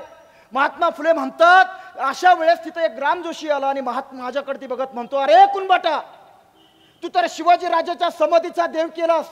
तुझा राजा काय देव होता का? तो शूद्रांचा कुणब्यांचा राजा होता, शेतकऱ्यांचा राजा होता आणि आमचा राजा नव्हता. आणि मी इथला साक्षात ग्राम जोशी असताना मला दक्षिणा द्यायची राहिली बाजूला, आणि तो स्वतःच पूजा अर्चना करायला लागलाय. असं म्हणत महात्मा फुलेंनी अर्पण केलेली सगळी फुलं त्यांना स्वतःच्या पायानं अशी धुडकावून लावायचं काम केलं. महात्मा फुले म्हणतात, आता मी वायूसारखा पेटलो होतो, मला राग अनावर होत नव्हता, मी वायूसारखा पेटलो होतो. राम जोशी धरला, खाली आपटवला आणि सांगितलं की माझा राजा ज्या पद्धतीनं कडेलोट करायचं ना, तसा कडेलोट मी तुझा करेल, तू आत्ताच इथून चालतो. महात्मा फुलेंचा राग बघून तो ग्रामजोशी पळून गेला. मी पुढं काय सांगतोय बघा, महात्मा फुलेंनी लिहून ठेवलेलं आहे. महात्मा फुले म्हणतात की मी समाधीची तिथं स्वच्छता केली, मी परत पुण्यात आलो, हिरा बागेमध्ये मीटिंग घेतली, चापळकर स्वामींना त्या मीटिंगचं अध्यक्ष केलं. त्यांच्या अध्यक्षतेखाली मीटिंग घेऊन शिवरायांच्या समाधीची नेमकी काय अवस्था झाली यावरती त्यांनी तिथं भाष्य केलं. आणि त्यातून त्यांनी या देशामध्ये शिवजयंती सुरू करण्याचा निर्णय महात्मा ज्योतिराव फुलेंनी घेतलेला आपल्याला दिसून येतो. मित्रांनो, मग महात्मा फुलेंनी जी शिवजयंती सुरू केली, जगाच्या पाठीवरची पहिली शिवजयंती या क्रांतीसूर्यांनी केलेली आहे. आम्हाला काय सांगितलं? शिवजयंतीचे जनक तुम्ही म्हणता बरं का, मी नाही म्हणत. त्यावेळेस त्यांचं वय किती होतं? आम्हाला काय श्रेय आम्ही कोणाला देऊन टाकतो, वाचतच नाही, संदर्भ आम्ही बघतच नाही. त्यावेळेस लोकमान्य टिळकांचं वय वर्ष 12. अर्थात माझ्यासारखा फाटका माणूस म्हणेन की ते चड्डीत होते त्यावेळेस, माफ करा चुकलं तर. मग त्याला आम्ही श्रेय देतो. त्यांचा मुलगा नातू काय म्हणतो की माझ्या आजोबांनी जयंती सुरू केली नाही, तर माझ्या आजोबा जयंतीत सहभागी झाले होते. अंबाभाऊनी काल फार सुंदर मिरवणूक काढली, देखणी मिरवणूक काढली, अगदी महाराष्ट्रात अशी कुठं झाली नसते. त्यांच्या नेतृत्वाखाली निघाली, तुम्ही सगळ्यांनी त्या ठिकाणी सहकार्य केलं. मी पण त्या मिरवणुकीत असं समजा की त्या ठिकाणी आलोय, पण मग मी असं म्हणायचं की नाही नाही मी सुरू केली. सहभाग नोंदवणं आणि सुरू करणं यात फरक आहे. बघा, महात्मा फुलेंनी शिवजयंती सुरू केली का? फक्त नाही, तर महात्मा फुलेंनी छत्रपती शिवाजी राजांच्या समाधीची डागडुजी केली, शिवरायांच्या समाधीचा जीर्णोद्धार केला, तत्कालीन इंग्रजांकडून शिवरायांच्या समाधीच्या देखभालीसाठी आर्थिक खर्च मंजूर करून घेतला. नव्हे तर छत्रपती शिवाजी राजांवरती जगाच्या पाठीवरती 1 नाही 2 नाही 10 नाही तर तब्बल 1000 ओळींचा कुळवाडी भूषण नावाचा पहिला पोवाडा लिहिण्याचं काम महात्मा ज्योतिराव फुलेंनी केलेलं आहे. म्हणून महात्मा फुले हे कोण आहेत? पहिल्यादी महात्मा फुले हे पहिले शिवचरित्रकार आहेत. तोपर्यंत शिवरायांवरती कोणीही चरित्र रेखाटलेलं नाही. महात्मा फुलेंनी पहिल्यादी शिवरायांवरती चरित्र रेखाटलं. त्या पुस्तकाचं नाव होतं कुळवाडी, कुळांचा उद्धार करता शेतकऱ्यांचा राजा. आणि त्या पोवड्यामध्ये महात्मा फुलेंची एक ओळ आहे. महात्मा फुले काय म्हणतात माहिती आहे? महात्मा फुले म्हणतात, क्षेत्रियामध्ये पहिला नाही उपमेला दुसरा. राजा क्षेत्रियामध्ये पहिला नाही उपमेला दुसरा. शिवाजी राजांची जर तुलना कुणासोबत जर करायची असेल तर शिवरायांनी इतका मोठा दुसरा कोणी माणूसच नाही, इतका मोठा राजा हा शिवाजी राजा आहेत असं महात्मा फुले पोवाड्याच्या माध्यमातून सांगतात. त्या शिवचरित्राच्या माध्यमातून शिवरायांचा विचार त्यांनी महाराष्ट्राच्या खेड्यापाड्यामध्ये पोहोचविलेला आपल्याला दिसून येतो, जो इथल्या बहुजन राजाचा विचार आपल्याला बघायला मिळतो. इतकंच नाही, महात्मा फुलेंनी शिवजयंती किती दिवसाची सुरू केली? 10 दिवसाची शिवजयंती सुरू केली. 10 दिवसाचा उत्सव सुरू केला. आता किती दिवस साजरी होते? 1 दिवस. शिवजयंती बंद पडावी म्हणून आमच्याकडे काय कोणता उत्सव सुरू झाला हे तुम्हाला माहिती आहे सगळं. मला त्याच्या खोलात जायचं, मला सांगायचं असं आहे, जबाबदारीने बोलतो मी आता या ठिकाणी. छत्रपती शिवाजी राजांचे 2 राज्याभिषेक झालेले आपल्याला माहिती आहेत. पहिला राज्याभिषेक तर नाकारला गेला होता, काशीवरनं गागा भट्ट आणावा लागला होता. 2 राज्याभिषेक छत्रपती शिवाजी राजांचे झालेले आम्हाला माहिती आहेत. पण जबाबदारीने आपल्या समोर ती बोलतो, छत्रपती शिवाजी राजेंचा 3रा राज्याभिषेक जर कोणी घातला तर त्या महामानवाचं नाव क्रांतीसूर्य महात्मा फुले आहे. छत्रपती शिवाजी राजांचा हा जो राज्याभिषेक आहे तो वैचारिक पद्धतीने फुलेंनी घातला असं माझं स्वतःचं मत आहे. कसं? त्यांच्या समाधीचा जीर्णोद्धार करून, डागडुजी करून, त्यांच्यावर पोवाडा लिहून, तो पोवाडा गाऊन आणि त्यांची मिरवणूक काढून महात्मा फुलेंनी शिवरायांचा तिसरा राज्याभिषेक घातलेला आहे. बघा, महात्मा फुलेंनी छत्रपती शिवाजी राजांच्या समाधीचा जीर्णोद्धार केला, बहुजन समाजाला शिवरायांची समाधी दाखवली. तसं महात्मा फुलेंचा पहिला पुतळा मगा सांगितल्या पद्धतीनं याच ठिकाणी डॉक्टर बाबासाहेब आंबेडकरांनी 1951 साली याच गणेशवाडीत, तर डॉक्टर बाबासाहेब आंबेडकरांचा पहिला पुतळा कोणी उभा केला? तर कोल्हापूर मधल्या बिंदू चौकामध्ये जातीनं मराठा समाजाचे नेते ज्यांचं नाव भाई माधवराव बागल यांनी बाबासाहेब आंबेडकरांचा 1950 साली बाबासाहेबांच्याच हस्ते त्या पुतळ्याचं अनावरण झालेलं आहे. ते कोण होते? जातीनं मराठा होते. आम्ही मात्र वाटप करून टाकले. अरे शिवाजीराजे जगद्गुरु संत तुकाराम महासाहेब जिजाऊंना गुरु आदरस्थानी ठेवतात. महात्मा फुले शिवरायांच्या विचारानं, थॉमस पेनच्या विचारानं प्रभावित झालेले. बाबासाहेब आंबेडकर तर जग जाहीररित्या म्हणतात महात्मा फुले हे माझे गुरु आहेत. आणि जग बदला घालून घाव सांगून गेले मजला भीमराव म्हणणारे अण्णाभाऊ साठे बाबासाहेबांचा आदर्श पुढे चालवताना आम्हाला दिसून येतात. पण आम्ही काय केलं? वाटण्या करून टाकली. शिवाजीराजे मराठ्यांचे, महात्मा फुले माळ्यांचे. माळ्यांना आता अलीकडे फुलेंबद्दल थोडंसं प्रेम वाढलंय. मला वाटतं त्यासाठी समता परिषदेचं कार्य फार अत्यंत महत्त्वाचं आहे. या निमित्तानं फुलेंचे विचार महाराष्ट्राच्या कानाकोपऱ्यात पोहोचवण्यासाठी. इतकंच नाही, आणि बाबासाहेब आंबेडकरांना बौद्ध समाजानं स्वीकारलं, वाटणी करून टाकली. अहिल्याबाई धनगर समाजाचे, अण्णाभाऊ साठे मातंग समाजाच्या वाटण्या करून टाकली. पण या महामानवांनी काम करत असताना कधी कुणाचीच कसली जात बघितली नाही. तर त्यांनी इथल्या सर्वसामान्य जनतेला लोक हाताशी पोटाशी धरण्याचं काम केलं. त्यांनी प्रत्येकाला न्याय देण्याची भूमिका हाताशी घेतली. त्यांनी कधी कुणाची जात शोधली नाही. फुलेंनी शोधली नाही, शिवरायांनी शोधली नाही, की बाबासाहेबांनी शोधली नाही. त्यांनी इथल्या दीन दलित कष्टकरी पद्धतीत दलित समाजाचा उद्धार करण्याचं कार्य हातामध्ये घेतलेलं आपल्याला दिसून येतं. 11 मे 1888 रोजी नारायण मेघाजी लोखंडे यांच्या पुढाकारातून महात्मा ज्योतिराव फुलेंना महात्मा या पदवीनं सन्मानित करण्यात आलं. जनतेनं महात्मा फुलेंना महात्मा या पदवीनं त्या ठिकाणी सन्मानित करण्यात आलेलं आपल्याला दिसून येतं. बघा, त्यावेळेस मोहनदास करमचंद्र गांधी अर्थात महात्मा गांधीजी पुण्यातल्या येरोडा या ठिकाणी उपोषणाला बसलेले होते. तुम्हाला पुणे करार माहिती असेल. बाबासाहेबांनी अस्पृश्य समाजासाठी स्वतंत्र मतदारसंघाची मागणी केली. त्यावेळेस महात्मा गांधीजींचं थोडंसं वेगळं मत होतं म्हणून त्या ठिकाणी ते उपोषणाला बसलेले होते. आणि त्यावेळेस बघा मी काय सांगतो, इकडे लक्ष द्या. महात्मा गांधीजींनी महात्मा ज्योतिराव फुलेंचं सगळं कार्य जाणून घेतलं. महात्मा फुलेंचं सगळं विचार, कार्य, धोरण सगळं जाणून घेतलं, पडताळलं, पाहितलं. आणि त्यावेळेस महात्मा गांधीजी काय म्हणतात? मी नाही, महात्मा गांधीजी असं म्हणतात, अरे इस देश का असली महात्मा तो मैं नहीं, इस देश का असली महात्मा तो ज्योतिराव फुले है, असं स्वतः महात्मा गांधीजी म्हणताना दिसून येतात. अरे या देशाचा खरा महात्मा मी नाही, या देशाचा खरा महात्मा ज्योतिराव आहे असं महात्मा गांधीजी म्हणतात. तर राजश्री शाहू महाराज म्हणतात, या महाराष्ट्राचा मार्टिन ल्यूथर जर कोण आहे तर महात्मा फुले.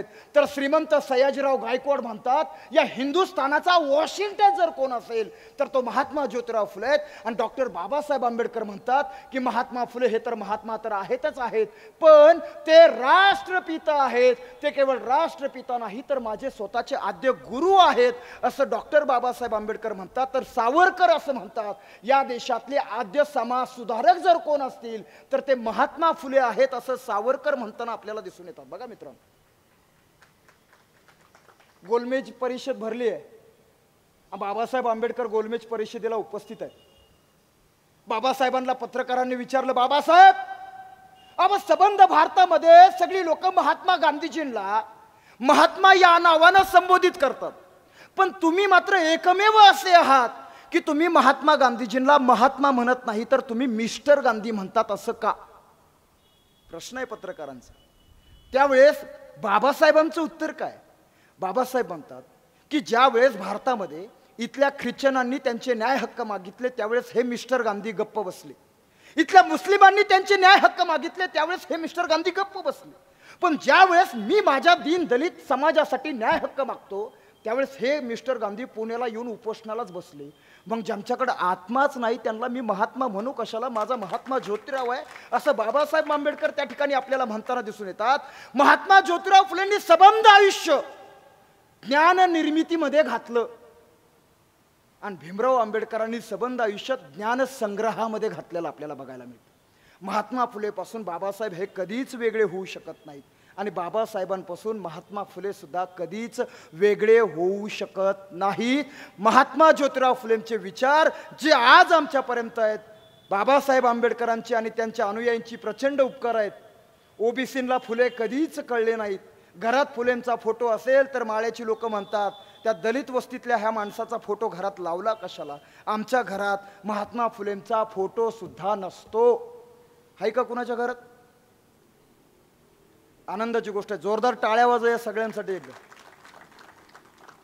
महात्मा फुलेंवर लिहिलेली पुस्तकं आहेत का? पुस्तकं राहू द्या ना, हात जरा हात वर राहू द्या, कळू द्या नाही इतरांना. एकदा ह्यांच्यासाठी जोरदार टाळ्या वाजवा. हात वरती ठेवा जरा. मला जमलं तर एखादा प्रश्न विचारतो मी. पुस्तकं हायत हो, वाचलेत का? नाही. जबाबदारीनं बोलतो. महात्मा फुलेंचा विचार जो जो माणूस वाचेल तो कुणाचाच गुलाम होऊ शकत नाही. इतकी ताकद फुलेंच्या विचारात. वाचत नाही, हाय फोटो दाखवायला आहे फक्त. आमच्या घरात फुलेंचा फोटो आहे बरं का, बाबासाहेब. पुस्तकं कपाटात बंदिस्त आहेत, बाहेर काढले नाहीत, धूळ खात पडलेले. हा प्रबोधनाचा कार्यक्रम यासाठीच आहे. तुम्ही कपाटातनं बाहेर काढत नाही म्हणून हे विचार तुमच्या डोक्यात बंदिस्त करायचे आणि त्यासाठी हा सगळा उठाठेव आपल्याला बघायला मिळतो. मी सांगत असं होतो की आम्ही वाटण्या करून टाकल्या. कधी कधी प्रश्न पडतो, सावित्रीनं शिकवलं कशाला? आम्हाला शिकवलं कशासाठी? शिकवलं. आम्ही सुशिक्षित झालो, सज्ञान झालो, पण आम्ही मात्र स्वतःचं बघायला लागलो. आम्ही तिकडे वळून बघितलं नाही. त्या भिडेवाड्याच्या समोर दगडूशेठ हलवाईचं गणपतीचं मंदिर आहे, आपल्या सगळ्यांना माहिती. यावर्षी 35,000 स्त्रिया त्या ठिकाणी जमल्या होत्या अथर्व शीर्ष प्राणांसाठी. अगदी 10 फूट अंतरावरती भिडेवाडा आहे. ढासळायला लागलाय, पडायला लागलाय, एक एक भिंत चिरा ढासळतोय. आता खरं तर भुजबळ साहेबांचे अनंत उपकार आहेत की भुजबळ साहेबांच्या माध्यमातून या भारतातली पहिली मुलींची शाळा पहिल्यासारखी परत एकदा उभा राहणार आहे. भिडेवाड्याचं उभारणी त्या ठिकाणी सुरू झाली. मला म्हणायचंय असं की खरा हा लढा कुणाचा होता? हा लढा स्त्रियांचा होता, त्यांच्या हक्काचा होता, त्यांच्या न्यायाचा होता. आम्ही लढलोच नाही. आम्ही काय फक्त गुरुवारचे व्रत धरीत बसलो. एक आटपाट नगर होतं आणि तिथं एक शांबाला राहत होती. पण हा ग्रंथ वाचण्याचा अधिकार तुम्हाला कोणी मिळवून दिला असेल तर तो सावित्रीबाई फुलेंनी मिळवून दिलेला आहे. ही गोष्ट तरी तुम्ही कधीच विसरू नका मित्रांनो. आम्ही गावागावात महापुरुषांचे पुतळे उभा राहील, वाटण्या करून टाकल्या. वाटण्या शिवाजी राजेंचा आदर्श फुले पुढे घेऊन जातात, बाबासाहेब पुढे घेऊन जातात, अण्णाभाऊ पुढे घेऊन जातात. अण्णाभाऊ साठे तर शिवरायांचे पवाडे रशियाच्या चौकामध्ये गाताना आपल्याला दिसून येतात. आम्ही रायगडावरून शिवाजी राजे आमच्या गावात आणले, फुलेंना आणलं, बाबासाहेबांना आणलं, अण्णाभाऊला आणलं, अहिल्याबाईंना आणलं. गावागावात पुतळे उभा केले. बरोबर आहे का ना दादा? हो, आम्ही पुतळे सुद्धा वाटून घेतले. पुतळे चौक सुद्धा वाटून घेतले. हा शिवाजी महाराजांचा चौक, तो महात्मा फुलेंचा चौक, तो आंबेडकरांचा चौक, तो अहिल्याबाईचा चौक, वाटण्या करून टाकल्या. काय झालं माहितीये का? एक दिवस ह्या सगळ्या महापुरुषांचे पुतळे एका ठिकाणी चौकात जमा झाले आणि जमा झालेले पुतळे बोलायला लागले. पुतळे विचार करतायत, काय चुकलं बरं आपलं? आपण कुठं कमी पडलो? आपल्या वाटण्या झाल्या, आपल्याला विभक्त करून टाकलं. आपल्या अनुयायींनी आपलाच पराभव करायला सुरुवात केली, आपली विभक्ती करून टाकली आहे. पुतळे चर्चा करतायत. छत्रपती शिवाजी राजांचा पुतळा पुढे येतो आणि शिवाजी राजे म्हणतात, अरे 18 पगड जाती धर्मातल्या लोकांना सोबत घेऊन मी स्वराज्य उभा करण्याचं काम केलं. मी हे स्वराज्य उभा करत असताना 18 अलुतेदार 12 बलुतेदार समाजातली लोक ही माझ्या सोबत होती. अरे होता जीवा म्हणून वाचला शिवा, ही म्हण इतिहासामध्ये जाऊन पोहोचली. इथल्या छोट्या छोट्या घटकातल्या लोकांनी शिवाजी राजांना त्या ठिकाणी बळ दिल्याचं दिसून यायला लागतं. मी स्वराज्य उभा केलं, पण मला मात्र फक्त मराठा समाजातल्या लोकांनीच वाटून घेतलं.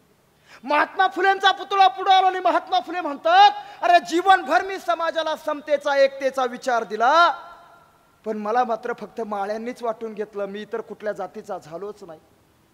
बाबासाहेब आंबेडकरांचा पुतळा पुढे येतो आणि बाबासाहेब म्हणतात, अरे या देशातल्या प्रत्येक व्यक्तीला त्याला त्याच्या जगण्याचे अधिकार मी मिळवून दिले, मी या देशाला संविधान दिलं. अरे मेरे भीम ने कलम उठाई तो इस देश का संविधान बन गया, मेरे संविधान की ताकत तो देखो यारो, एक चाय बेचने वाला आदमी इस देश का पंतप्रधान बन गया. हे संविधान मी या देशाला दिलं. बाबासाहेबांनी संविधान फक्त काय बौद्ध समाजासाठी दिलं का? बाबासाहेब हे फक्त बौद्ध समाजाचे नाहीत, हे डोक्यातून काढा.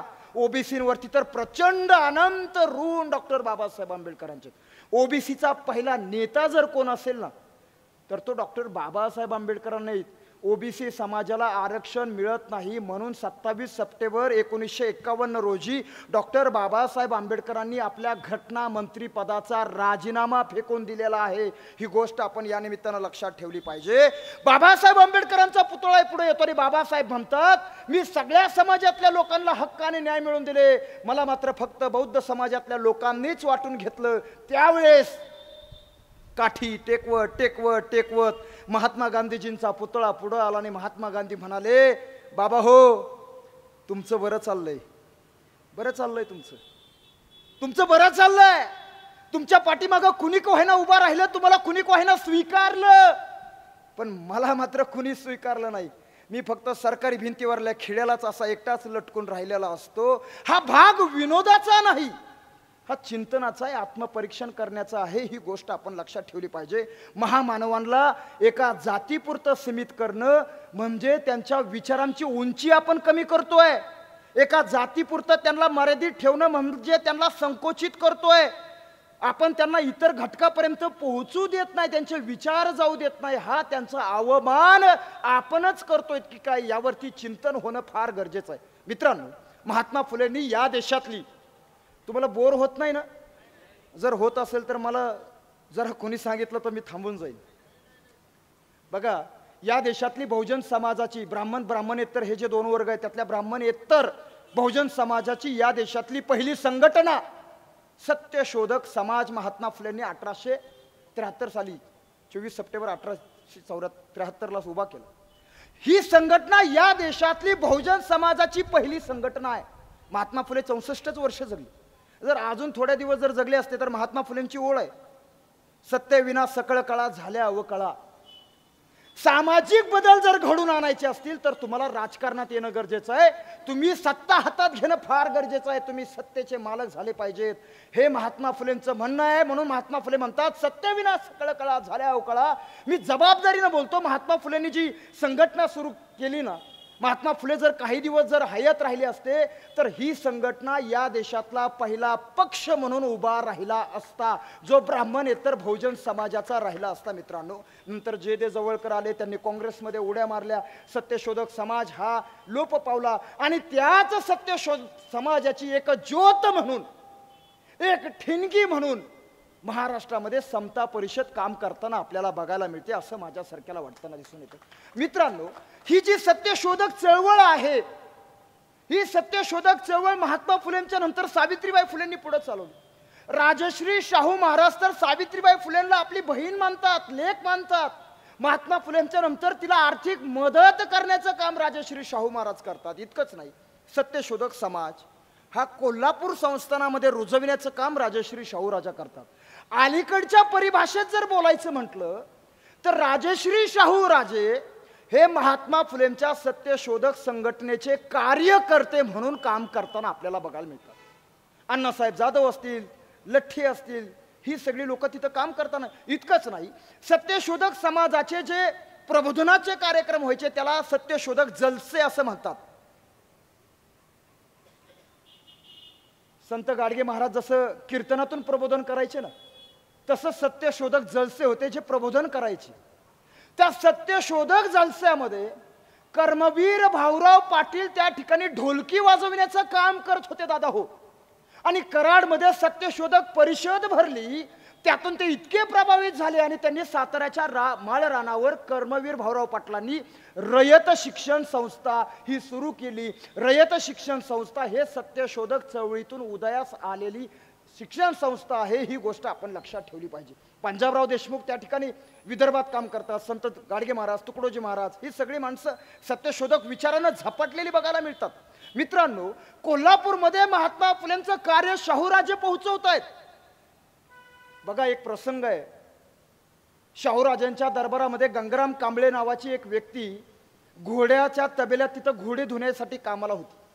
नजर चुकीनं एका मोठ्या पाण्याच्या हौदाला स्पर्श झाला, म्हणून त्या दरबारामध्ये काम करणाऱ्या अधिकाऱ्यांनी, त्या अधिकाऱ्यांचं मी आता नाव थोडं टाळतो, पुढे जातो, जोशी, कुलकर्णी, आपटे, गोवळकर, यांनी केलं काय तर त्या गंगाराम कांबळेला त्या चापकाच्या हंटरनं इतकं फटकून काढलं.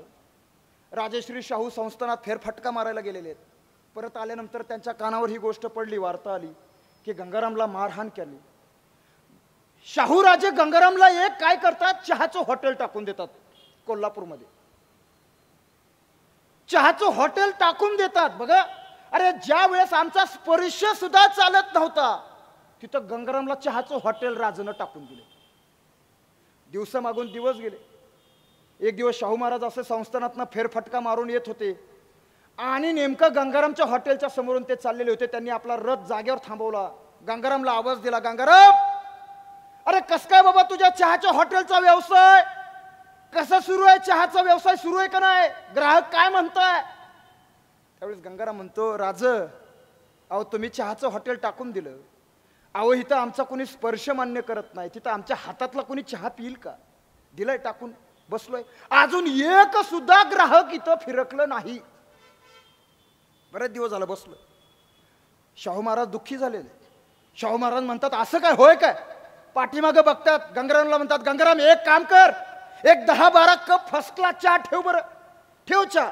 गंगाराम आपली ती चूल पेटवतो, चहा टाकतो, चहा शिजवतो, उखळवतो आणि वाट म्हणतात सगळ्यांना. गंगारामनी सगळ्यांना चहा वाटला, पाठीमागच्या सगळ्या सवंगड्यांना. कोणाला वाटला माहितीये का? ज्यांनी चापकाचे फटके मारले होते, स्पर्श झाला म्हणून, त्यांनाच गंगारामच्या हातातला चहा. राजा म्हणतात, प्या बरं आता चहा. फुरका मारतात सगळेच. वरून राजा विचारतात, काय गड्या हो, कस काय माझ्या गंगारामच्या हाताची चव? आता नाही म्हणून जमतंय वय. सगळेजण म्हणतात, राज, अहो चहा लईच भारी झालाय व फर्स्ट क्लास चहा झालाय. वरून परत राजा काय म्हणतात माहिती का? राजा म्हणतात, मग आता रोज इथं चहा प्यायला यायचं, दुसरीकडे चहा प्यायला जायचं नाही. म्हणजे गंगारामला तर चहाचं हॉटेल टाकून दिलंच, पण गंगाराम कांबळेच्या चहाचे हॉटेलचे ब्रँड ॲम्बॅसेडर कोण झाले? तर राजश्री शाहू राजे झाले. इथपर्यंत मी तुम्हाला का घेऊन आलो माहितीये का? गंगारामला जे चहाचं हॉटेल शाहू राजानं टाकून दिलं होतं ना, त्या चहाच्या हॉटेलचं नाव सत्यशोधक हॉटेल महात्मा फुलेंच्या संघटनेचं. ही अशी विचारणं बाबासाहेब आंबेडकरांना ज्यावेळेस विद्वान झाले, मुंबई प्रांतामध्ये जाऊन परळच्या डबकच्या चाळीतून बाबासाहेब आंबेडकरांचा शोध घेऊन त्यांना कोल्हापूरमध्ये आणलं, हत्तीवरनं साखर वाटली, त्यांचा जगजाहीर सत्कार केला. आणि त्यावेळेस बाबासाहेब म्हणतात की एक वेळेस माझी जयंती साजरी झाली नाही तरी चालेल, स्वतःच्या अनुयायांना सांगतात, पण शाहू राजाची जयंती मात्र दिवाळी आणि दसऱ्यासारखी आपण साजरी केली पाहिजे, असं बाबासाहेब त्या ठिकाणी सांगतात. मला सांगायचं आपल्याला हेच आहे की या महापुरुषांनी एकमेकाचा विचार पुढे घेऊन जाण्याचं काम केलं. सत्यशोधक पद्धतीनं विधी लग्न करा असं महात्मा फुलेंचं म्हणणं आहे. कुणी कुणी केला सत्यशोधक पद्धतीने विवाह? एकदा जोरदार टाळ्या झाल्या पाहिजे बरं का यांच्यासाठी. मी पण सत्यशोधक पद्धतीनंच केलेलं आहे. विधी नाही, मुहूर्त नाही, पत्रिका नाही, मध्यस्थी नाही. कारण सत्यशोधक चळवळीचं ब्रीद वाक्य काय? सर्व साक्षी जगतपती त्याला नकोची मध्यस्थी. बापाच्या पाया पडायचं, देवाच्या पाया पडायचं, त्याला मधल्या दलालाची गरज काय असं महात्मा फुले म्हणतात. म्हणून बहुजनांमधलेच तुम्ही भट ब्राह्मण निर्माण करा, त्यांच्या हातातून लग्न लावा, दक्षिणा द्यायची. नंतर तो कोर्टात केस गेली होती, ते प्रकरण वेगळंच आहे. दक्षिणा बुडाली म्हणून महात्मा फुलेंच्या विरोधात याचिका टाकली होती कोर्टामध्ये. महात्मा फुलेंनी ती याचिका नंतर जिंकली. मित्रांनो, महात्मा फुले आम्हाला फक्त फोटो पुरते पाहिजेत, विचारात नको. कारण काय, महात्मा फुलेंचे विचार हे झेपत नाहीत, सहसा झेपत नाही. त्यांच्या विचारावरनं चालणं हे प्रचंड अवघड आहे, कष्टाचं काम आहे. त्याला तप, आणि त्यासाठी त्याग करावा लागतो दादा हो. आणि हा महाराष्ट्राचा इतिहास हा महापुरुषांच्या त्यागावरच उभा राहिलेला आहे, तो असा तसा राहिलेला नाही. आणि महात्मा फुले आणि सावित्रीबाई फुले यांनी स्वतःचा संसार कधी केला नाही फुलेवाड्यात, तर त्यांनी इथल्या दीनदलित गोरगरिबांचा संसार उभा करण्याचं काम केलं. ते स्वतः, आणि इतिहास त्यांचाच लिहिला जातो. जे स्वतःचा संसार स्वतःपुरतं जगतात त्यांचा इतिहास लिहिला जात नाही. जे समाजाचा संसार करतात त्यांचाच इतिहास लिहिला जातो. मित्रांनो, ही गोष्ट लक्षात ठेवा. महात्मा फुले, सावित्रीबाई फुले असं शेवटच्या क्षणापर्यंत समाजासाठी झगडणारं हे फुले दाम्पत्य होतं. मित्रांनो, मग बोलता बोलता राहिलो, महात्मा फुलेंचा जो महात्मा या पदवीनं सन्मान केला. आमची लोक काय म्हणतात की महात्मा फुलेंना भारतरत्न द्या. आहेत मागण्या. बाबासाहेब आंबेडकर जर सोडले तर जबाबदारीने बोलतो. मला नाही वाटत त्यात परत भारतरत्न की महात्मा फुलेंना अजूनही तुम्हाला वाटतं भारतरत्न द्यावा. भारतरत्नाची यादी अशी किराण्यासारखी लांबलचक आहे. या देशात महात्मा किती आहेत? 2. उद्या महात्मा फुलेंना भारतरत्न दिला तर महात्मा फुलेंचा नाम उल्लेख कसा होईल? भारतरत्न ज्योतिराव फुले. महात्मा ही पदवी, एकच महात्मा आपल्याकडे शिल्लक राहतील. अरे महान असा आत्मा तो महात्मा. महात्मा ही पदवी भारतरत्न या पदवीपेक्षा सर्वश्रेष्ठ पदवी आहे मित्रांनो, जी जनतेनं दिलेली आहे. सरकारी कागदावरल्या दिंडोरीतली ती पदवी नाही. ही गोष्ट आपण लक्षात ठेवली पाहिजे. आणि मी सांगत असं होतो की आपण ज्या वाटण्या केलेल्या आहेत त्या वाटण्या थांबवल्या पाहिजे. महात्मा फुले सार्वजनिक सत्यधर्म नावाचा ग्रंथ लिहित असताना त्यांना पक्ष आघात झाला. त्यांची उजवी बाजू पूर्ण निकामी झाली. अर्धांग वायूचा झटका त्यांना आलेला होता. आणि पक्ष आघात झाल्यानंतर त्यांनी तो सार्वजनिक सत्यधर्म नावाचा ग्रंथ आपल्या डाव्या हाताने लिहून पूर्ण केला. पक्ष आघातानं निधन झालं होतं. बघा काय व्यथा आहेत. करोडपती महात्मा ज्योतिराव फुले सबंध हयात त्यांनी इथली समाज सेवेसाठी घातले. त्या महात्मा फुलेंच्या निधनानंतर महात्मा फुलेंचं पार्थिव देह असा दारात बराच वेळ पडलेला होता. सायंकाळपर्यंत जवळपास वाद सुरू झाला. वाद की महात्मा फुलेंच्या पार्थिवाचं तिटवं धरायचं कुणी. कारण जो दत्तक मुलगा होता तो यशवंत हा ब्राह्मण समाजातल्या विधवेच्या पोटी होता. म्हणून माळ्यातल्या लोकांनी वाळीत टाकलं होतं. फुलेंना वाळीत टाकलं होतं. नंतर तर त्यांच्या सुनेचे सुद्धा प्रचंड हाल झालेले दिसून येतात. महात्मा फुलेंना जिवंतपणी पण यांनीच छळलं, आम्ही छळलं. आणि अजूनही महात्मा फुलेंची मृत्यूनंतरही त्यांच्या विचारांची अवहेलना करणारे सुद्धा आम्हीच आहोत. अजूनही आम्ही स्वीकारत नाहीत. महात्मा फुलेंचं पार्थिव बराच वेळ पडलं, तिटवं धरायचं कोणी. त्यावेळेस सावित्रीबाई फुले धिटाईनं पुढे येतात, हातामध्ये ते तिटवं घेतात आणि मशानभूमीपर्यंत चालत चालत जातात. महात्मा फुलेंचं मृत्यूपत्र वाचा. त्या मृत्यूपत्रामध्ये महात्मा फुलेंनी काय सांगितलं होतं की माझा देह हा जाळू नका, अग्नी देऊ नका, तर तो मिठात पुरा. म्हणून महात्मा फुलेंनी फुलेवाड्यामध्ये जिवंतपणीच स्वतःच्या हातानं खड्डा खोदून ठेवलेला होता. पण मृत्यूनंतर म्युनिसिपल पार्टीनं घरामध्ये राहत्या घरात अंतविधी दफनविधी करता येणार नाही म्हणून विरोध केला. म्हणून मशानभूमीकडे महात्मा फुलेंना घेऊन जाण्यात आलं. दादा हो, सावित्रीबाईंनं हातात ते तिटवं घेतलं, मशानभूमीपर्यंत त्या चालत चालत गेल्या. जगाच्या पाठीवरची अशी पहिली घटना असेल त्यावेळेची की नवरा मरण पावल्यानंतर त्यांच्याच पत्नीला हातात ते तिटवं घेऊन रस्त्यानं जावं लागतं. आयुष्य घातलं इथल्या समाजाच्या उद्धारासाठी, स्वातंत्र्यासाठी, स्त्री मुक्तीसाठी, सामाजिक सुधारणेसाठी. मशानभूमीत देह पोहोचवला. तिथं परत त्यांच्या देहाला अग्नी कुणी द्यायचा म्हणून वाद घातला. यशवंतला पुढे येऊ दिलं नाही.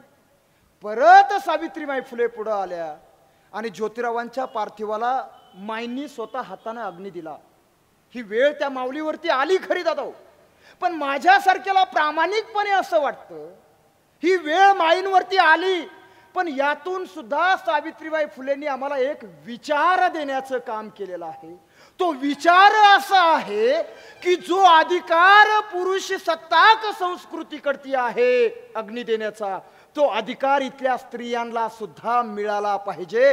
हा विचार त्यातून सावित्रीबाई फुलेंनी आपल्याला दिल्याचा दिसून येतो. सावित्रीबाई फुलेंनी ज्योतिरावांच्या देहाला अग्नी दिला. दादा हो, नंतर प्लेगची साथ पसरली. प्लेगच्या साथीमध्ये माणसं मुंग्यासारखी पटापटा मरायची. पांडुरंग गायकवाड नावाचा दलित कुटुंबातला मुलगा, त्याचं सगळं कुटुंब त्या प्लेगच्या साथीत उद्ध्वस्त झालेलं होतं. ही गोष्ट माई सावित्रीबाईला समजते. सावित्रीबाई फुले त्या मुलाला स्वतःच्या खांद्यावरती उचलून घेतात. यशवंताचा पुण्याला दवाखाना होता, तो मिलिटरीमध्ये त्या ठिकाणी मेडिकल दवाखान्यात काम करायचा.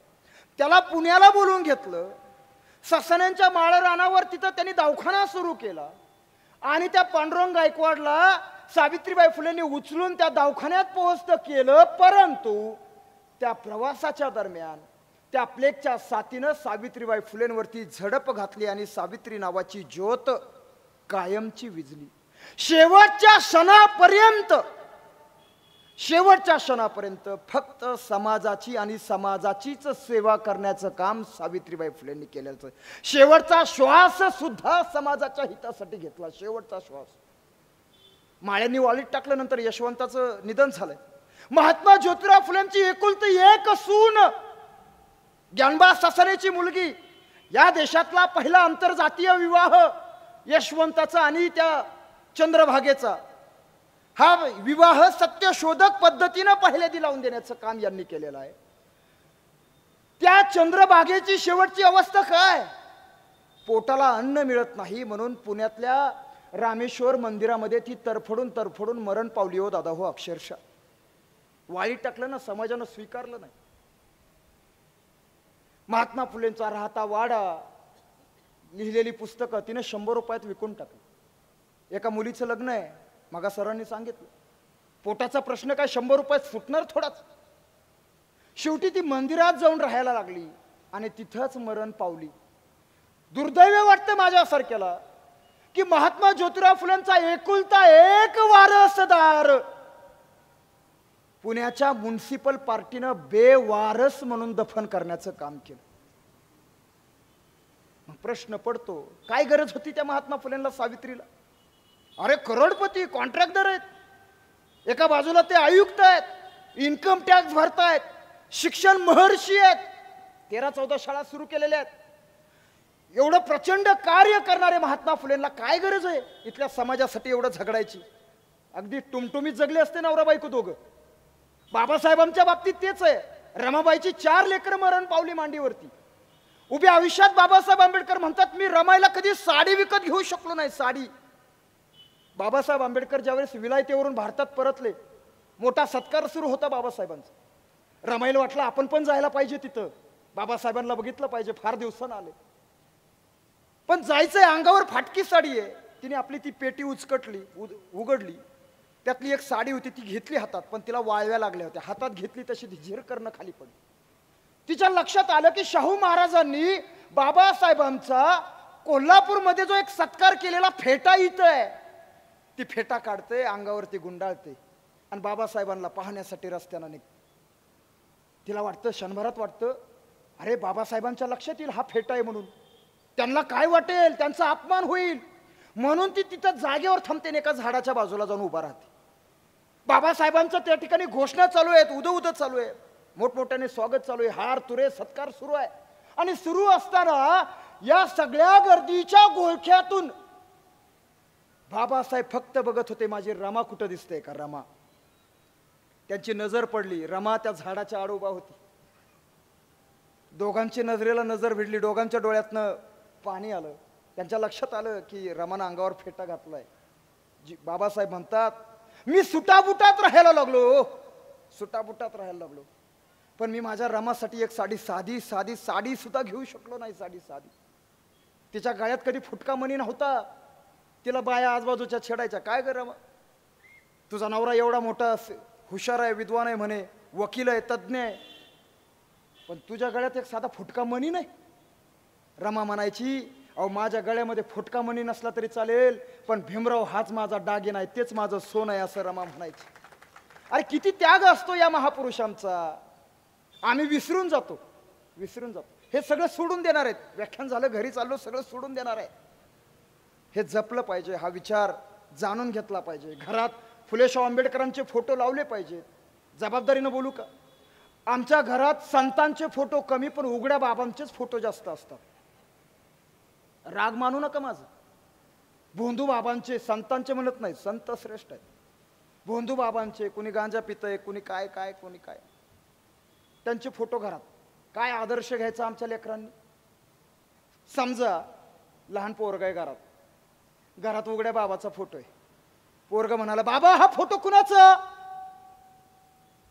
उघड्या बाबाकडे हात करीत, तो फोटो असावा आसारामाचा. पोरानं विचारलं, बाबा मग ह्या बाबाचं कर्तृत्व काय आहे का काय उत्तर? पण बाजूला जर शिवराय शाहू फुले आंबेडकरांचे फोटो असतील आणि मुलानं विचारलं, बाबा हे फोटो कुणाचे? तर तुम्ही ताठ मानेने सांगाल, हे फोटो छत्रपती शिवाजी महाराज, महात्मा फुले, शाहू महाराज, बाबासाहेब आंबेडकर, अण्णाभाऊ, अहिल्याबाई. मुलगा परत विचारेल की बाबा मग शिवाजीराजे कोण होते, फुले कोण होते, आंबेडकर कोण होते? मग तुम्ही ताठ मानेने सांगाल की बहुजनांचा राजा छत्रपती कोण होता, फुले कोण होते, आंबेडकर कोण होते. माहिती नसताल तर बाजारात जाल, पुस्तक आणाल, वाचाल, पोरांना सांगाल. जबाबदारीनं बोलतो. जर आपल्या मुलांवरती उघड्या नागड्या बाबांचे संस्कार घालण्यापेक्षा फुले शाहू आंबेडकरांचे जर संस्कार घालायचे असतील तर घरात फुले शाहू आंबेडकरांचेच फोटो लावत चला. हे जबाबदारीनं सांगतो. हे विचार घेऊन जाऊयात. मला बोलवलं, मला सहन केलं, त्याबद्दल मी तुमचे सगळ्यांचे आभार व्यक्त करतो. दादा हो, महात्मा फुलेंच्या आता आम्ही समोर पुतळ्याला भला मोठा हार घातला. जबाबदारीने बोलतो. दरवर्षी हार घालून घालून घालून घालून माळी सर ज्योतिरावांचा गळा वाकून गेला. हार घालून घालून पार वाकली मान ज्योतिरावांची. वाईट वाटून घेऊ नका, जबाबदारीने बोलतो. दरवर्षी हार घालून घालून महापुरुषांच्या गळ्यामध्ये त्या हाराचं ओझं झालं, ओझं. दादा हो, महात्मा फुलेंच्या गळ्यामध्ये त्या हाराचं ओझं होण्यापेक्षा त्यांच्या विचारांचं ओझं होणं ही सगळ्यात जास्त काळाची गरज आहे. आणि तेवढ्या विचारांचं ओझं आजच्या या प्रबोधनाच्या माध्यमातून का होईना व्हावं एवढा आशावाद व्यक्त करतो. आणि या निमित्तानं मी अंबाभाऊ खैरे यांना धन्यवाद देऊ इच्छितो की त्यांनी अतिशय स्तुत्य असा हा उपक्रम या निमित्तानं या ठिकाणी राबवला. कसं आहे माहिती आहे का,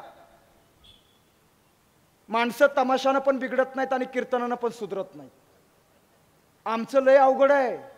दारूच्या अड्ड्यावर माणसं स्वतःहून जातात, पण दुधाचा रतीप मात्र घरीच आणून टाकावा लागतो. असंच असतं. प्रबोधन विचार म्हणले की आम्ही नाही. इथं लावणीचा कार्यक्रम असतो तर जागा आंबाबाऊ जागा पडली नसती. सुरू आहे, असू द्या. मोजकीच का आहे, पण तुम्ही दर्दी आहात, जमलात, मला ऐकून घेतलं, त्याबद्दल आभार व्यक्त करतो. थांबतो. जय ज्योती, जय क्रांती, जय शिवराय, जय भीम. अतिशय परखडपणे क्रांतीसूर्य महात्मा फुले आणि क्रांतीज्योती सावित्रीबाई फुले यांचा इतिहास सर्वांनी व्याख्याते नागेजी गवळी यांनी आपल्यासमोर प्रकटला. आणि अनेक पैलूंना हात घालण्याचा प्रयत्न नागेजी गवळी यांनी या ठिकाणी केलेला आहे. ज्या काही गोष्टी आपल्याला माहीत नव्हत्या त्यासुद्धा या व्याख्यानाच्या निमित्तानं आपल्याला कळाल्या. आपल्या विनंतीला मान देऊन सर्वांनी नागेजी गवळी या ठिकाणी उपस्थित झालेत. मी उत्सव समितीला विनंती करतो की आपण सर्वांनी व्याख्याते नागेजी गवळी यांचा या ठिकाणी सन्मान करावा. सर्वणीय नागेजी गवळी यांचा या ठिकाणी सन्मान होत आहे. समितीचे अध्यक्ष आदरणीय अंबादास नाना खैरे, शशीभाऊ हिरवे, तेजश्रीताई काठे, शरदभाऊ मंडलिक, मिरवणुकीच्या निमित्तानं ज्यांचे ज्यांचे हात या ठिकाणी लागले ते सर्वच या ठिकाणी उपस्थित झालेले आहेत. या सर्वांच्या वतीनं, या समितीच्या वतीनं नागेजी गवळी यांचा या ठिकाणी आपण सन्मान करूया. जाती धर्माच्या यादवीतून या देशाला जर वाचवायचं जर असेल तर क्रांतीसूर्य महात्मा फुलेंचे विचारच या ठिकाणी वाचू शकतील, असा एक संदेश या निमित्तानं आपल्याला देण्याचं काम या ठिकाणी केलेलं आहे. आणि म्हणून महात्मा फुलेंचे विचार समजावून घ्या. विचार समजावून तर घ्याच, पण ते प्रत्यक्षपणे आचरणात आणा, हाच संदेश या व्याख्यानाच्या रूपानं आजचे व्याख्याते नागेजी गवळी यांनी या ठिकाणी आपल्याला दिलेला आहे. मी पुन्हा एकदा समितीच्या वतीनं सन्माननीय नागेजी गवळी यांचे या ठिकाणी आभार मानतो. आणि आपण सुद्धा या व्याख्यानाच्या निमित्तानं विचारांची शिदोरी घ्यायला आलात. मी समितीच्या वतीनं सुद्धा उपस्थित सर्व अतिथी मान्यवरांचं, समाज बांधवांचं समितीच्या वतीने या ठिकाणी हार्दिक स्वागत करतो. आणि आजचा हा व्याख्यानाचा कार्यक्रम संपला असं समितीच्या वतीनं जाहीर करतो. आजचा महाराष्ट्र न्यूज चॅनलला लाईक करा, शेअर करा, सबस्क्राईब करा आणि हो बेल आयकॉन दाबायला विसरू नका.